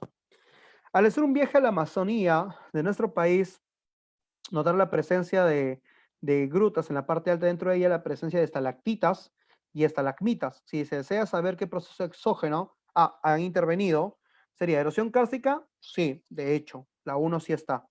Sedimentación kárstica. Bueno, en el caso de las estalagmitas y estalactitas sí son sedimentación kárstica, pero meteorización química, no. Entonces la respuesta sería en la uno, casita, solo una y dos. Al hacer un viaje al interior del país se tomaron fotografías de los siguientes lugares: la duna de Purpur, los bosques de piedra, los frailones. ¿Qué son los frailones, por ahí, Pedro? Los frailones son rocas, pero son bosques rocosos que, así como el que encontrabas en Pasco, pero en Cajamarca. Los frailones son eso, son grandes formaciones de rocas que se encuentran en la zona de Cajamarca. Entonces, ¿se forman por qué? ¿Por agradación? No. Los bosques rocosos, como los frailones o Guayay en Pasco, se forman por degradación. Las dunas se forman por agradación. Ahora sí, la respuesta creo que sí la puedes sacar. A ver. Claro, sería, ¿no? Los bosques de piedras y los frailones se forman por degradación eólica. No puede ser la E porque la duna purpur, ¿no? Sí, ya salió, muy bien. Al hacer un desplazamiento muy cerca de la Costa Verde, esa pregunta fue de CEPRE, me parece, a ver, déjame ver. ¿Se puede conservar in situ? Ah, ya, no, parecía. Al hacer un desplazamiento a la Costa Verde, se puede observar in situ el acantilado marino, una pendiente abrupta, cortada verticalmente por la acción del mar. Si se desea conocer el proceso de formación del mismo, ¿a qué se debió? A ver, busca. Formación. Agua circulante, no, este es río. La respuesta sería abrasión. ¿Qué es la abrasión? La abrasión es un concepto de, por ejemplo, de destrucción por partículas finas. Por ejemplo, cuando viene el agua, por ejemplo, tú que fuiste a la playa, la última vez que fuiste a la playa, tú te acordarás que cuando te estabas ahogando ahí en la playa, pregunta, ¿tragaste agua nada más? No, cuando chancaste tus dientes sentiste arena, ¿cierto? ¿Por qué? Porque el agua tiene arena, pues. Entonces, el agua cuando golpea las rocas, no solamente está golpeando agua, también está golpeando rocas, pequeños pedacitos de arena. Esa arena golpea la roca y muchas desgastan y muchas se quedan, acumulan también. Entonces, a ese proceso se llama abrasión. La abrasión es un proceso de desgaste de la corteza producido por pequeños golpes de partículas muy finas, como el caso del mar. Por eso se llama abrasión marina. El calentamiento global y sus efectos se evidencia a través de calentamiento climático. Han generado una reducción considerable de los glaciares. Es así que se ha dicho un desplazamiento material conformado de bloques cantorrados de gravillas depositados. Ah, ya. Estos se llaman morrenas. Las morrenas son depósitos de hielo. Las morrenas son depósitos de hielo que justamente caen hoy con el calentamiento global. Entenderás que el calentamiento global hoy que está formando, el calentamiento global, chicos, hoy genera que la masa de hielo se fusione y termina ¿qué cosa? Y termina diluyéndose el hielo y cae. Por eso. Ah, las barbas son rocas sedimentarias, ¿ya? Las barbas son rocas sedimentarias. Indicas que asocian de los vientos en el proceso de modelado de relieve. Ya. Ah, el viento, dice. Son agentes dinámicos que desgastan y pulen a las rocas. Sí, pulen. ¿Por qué pulen? Porque el viento lleva a las partículas en suspensión. Significa que están en el aire y golpean a la roca y descienden. Entonces la 1 sí va. Se forman por parte del proceso por degradación y agradación. Sí. La deflación. ¿Qué es la deflación? Es cuando las partículas, o sea, cuando las partículas del viento están levantadas, se llaman materiales en suspensión, ¿cierto? Cuando golpean, a eso se llama deflación. La corración, ¿qué cosa es? La corración es justamente la acción de golpear a las rocas. Y la atricción es la función de lijar. Profe, ¿cómo es eso? Lo que pasa es que las partículas de roca cuando lijan, chocan y lijan. Entonces, la deflación, la corración y la atricción son conceptos que usamos dentro de la erosión eólica. Entonces, la respuesta es 1, 2, 3, enano. ¿Sí? Son conceptos dentro de lo que es erosión eólica. Hay términos. San Marcos en un material simulacro ya usó, en vez de degradación eólica, ya usó la palabra deflación. ¿Sí? Entonces, es una palabra que tiene que estar dentro de sus términos. ¿Ya? 6. La diversa elevación de las montañas originadas por procesos internos en la Tierra experimenta múltiples modificaciones por acción de fuerzas externas. Por ello, las fuerzas exógenas son denominadas fuerzas modeladoras o niveladoras. Y estas fuerzas actúan debido a la energía solar, a la energía solar y a la gravedad de la Tierra. ¿Ya? La respuesta en la 6 es dedo. Profe, ¿por qué no puede ser la E, como pone por acá Pedro? Lo que pasa, chicos, es que las fuerzas exógenas se manifiestan en erosión y meteorización. No te están preguntando por qué se manifiestan, te preguntan cuáles son las causas, por qué ocurren, por gravedad. El río cae de las partes altas por gravedad, la masa de hielo cae por gravedad. La energía solar, profesor, en la meteorización, por ejemplo, cuando hay grandes temperaturas, ¿no? Entonces, sí. En la 7 te están poniendo, mira, una zona que se hunde por sedimentos, pero el continente se levanta.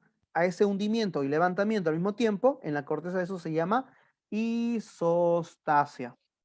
A ver, la imagen muestra el equilibrio generado por fuerzas verticales denominada isostasia. Sí, la 1 va. Es la causante de la formación de montañas. Nada que ver. Estas fuerzas endógenas se encargan del modelamiento de la superficie. Nada que ver. La respuesta es solo 1. La isostasia es el equilibrio que se forma entre las fuerzas verticales de ascenso y descenso en el continente. Los bordes continentales de placas tectónicas reaccionan de manera distinta a los movimientos de corrientes convectivas. Debe analizar la siguiente imagen. Analiza, mira. Bueno, acá le han puesto riff. Riff son valles, ¿ya? Pero quiero que entiendas que acá las placas se han separado, el magma ha salido y se forma una dorsal oceánica. Dice, ¿son bordes constructores? Sí. ¿Por qué, profe? Porque el magma genera nuevo suelo que antes no existía. Entonces está construyendo nuevo relieve. Los bordes divergentes son bordes constructores y los bordes convergentes, como la subducción, son destructores porque se destruye el terreno. Este proceso de la corriente convectiva son ascendentes. Mira, la corriente convectiva son ascendentes, sí. Pues claro, porque está saliendo 1 y 2 entonces. Hasta ahí. Proceso de subducción, no. Esto se llama abducción. Los suelos más cercanos a la fisura encontramos suelos más jóvenes. Claro, acá están los suelos más jóvenes, porque el magma cuando se discurre se va hasta acá. Y acá serían suelos más antiguos. Entonces sería 1, 2 y 4. Avión. La página del Instituto Geofísico del Perú, o sea, la famosa IGP, nos da a determinar las siguientes proposiciones. Ahí está, un reporte sísmico. A ver, ¿qué tan bueno eres con el reporte sísmico? La escala Mercalli determinó magnitud 3.7. La escala Mercalli determinó 3.7. No, pues que Mercalli no mide magnitud, ¿qué mide? Intensidad. La escala de Richter mide intensidad 2. No, falsa. ¿Mide qué cosa? Mide magnitud, no mide intensidad. El epicentro El sismo fue a 49 kilómetros de la ciudad de Chilca. A ver, busca, 49, no, falsa también, eso se llama hipocentro. El sismo ocurrió a 12 grados latitud sur y 76 oeste. Claro, correcto, solo 3 si piden, solo 4 si piden correctas. 10. Las siguientes fuerzas relieve en forma cordilleras, montañas, tablazos, escudos continentales. Grafique la siguiente imagen. Ya, bueno. A ver, son 3, ¿no? A, B, C. Y a ver, vamos con la A. Bueno, la A es un plegamiento. Destrucción in situ no es. Formación orogénica generando plegamientos, claro, entonces sería A2. Es A2. Bueno, puede ser C, puede ser D. Ya, la B es una falla, es una ruptura, es una falla transformante. Pueden generar grandes diaclasas y en la C que dice, in situ, ya. Sería entonces B3, sería B3, la respuesta es la D. Ahí está. Claro, porque B3, ¿por qué, profe? Porque mira, esto que es una falla, entonces es una gran diaclasa, y se ha formado por fuerzas diastróficas. ¿Qué fuerzas? Orogénicas. 11. Las geoformas se desarrollan a lo largo de toda la superficie, tiene una fase de agradación y una fase de degradación, te dice. Oye, acá no hay imagen, no hay imagen, ¿no? Ya, a ver, así hay imagen, está abajo, a ver. Disculpen, chicos, que se mueva acá. Ya, a ver, dice, estas geoformas se generan en las grandes plataformas amazónicas por la gran pendiente. No, los meandros se forman en zona de poca pendiente, ¿ya? No hay mucha pendiente acá. Esos relieves son denominados meandros o ríos sinuosos. Sí, son meandros o ríos sinuosos. Dice, en esta zona alrededor de los meandros se forman barceas. Sí, las barceas, ¿qué son? Sedimentos. Se llaman barrizales también. Que diga, se llaman barriales. La parte sinuosa de estos ríos se forman por degradación.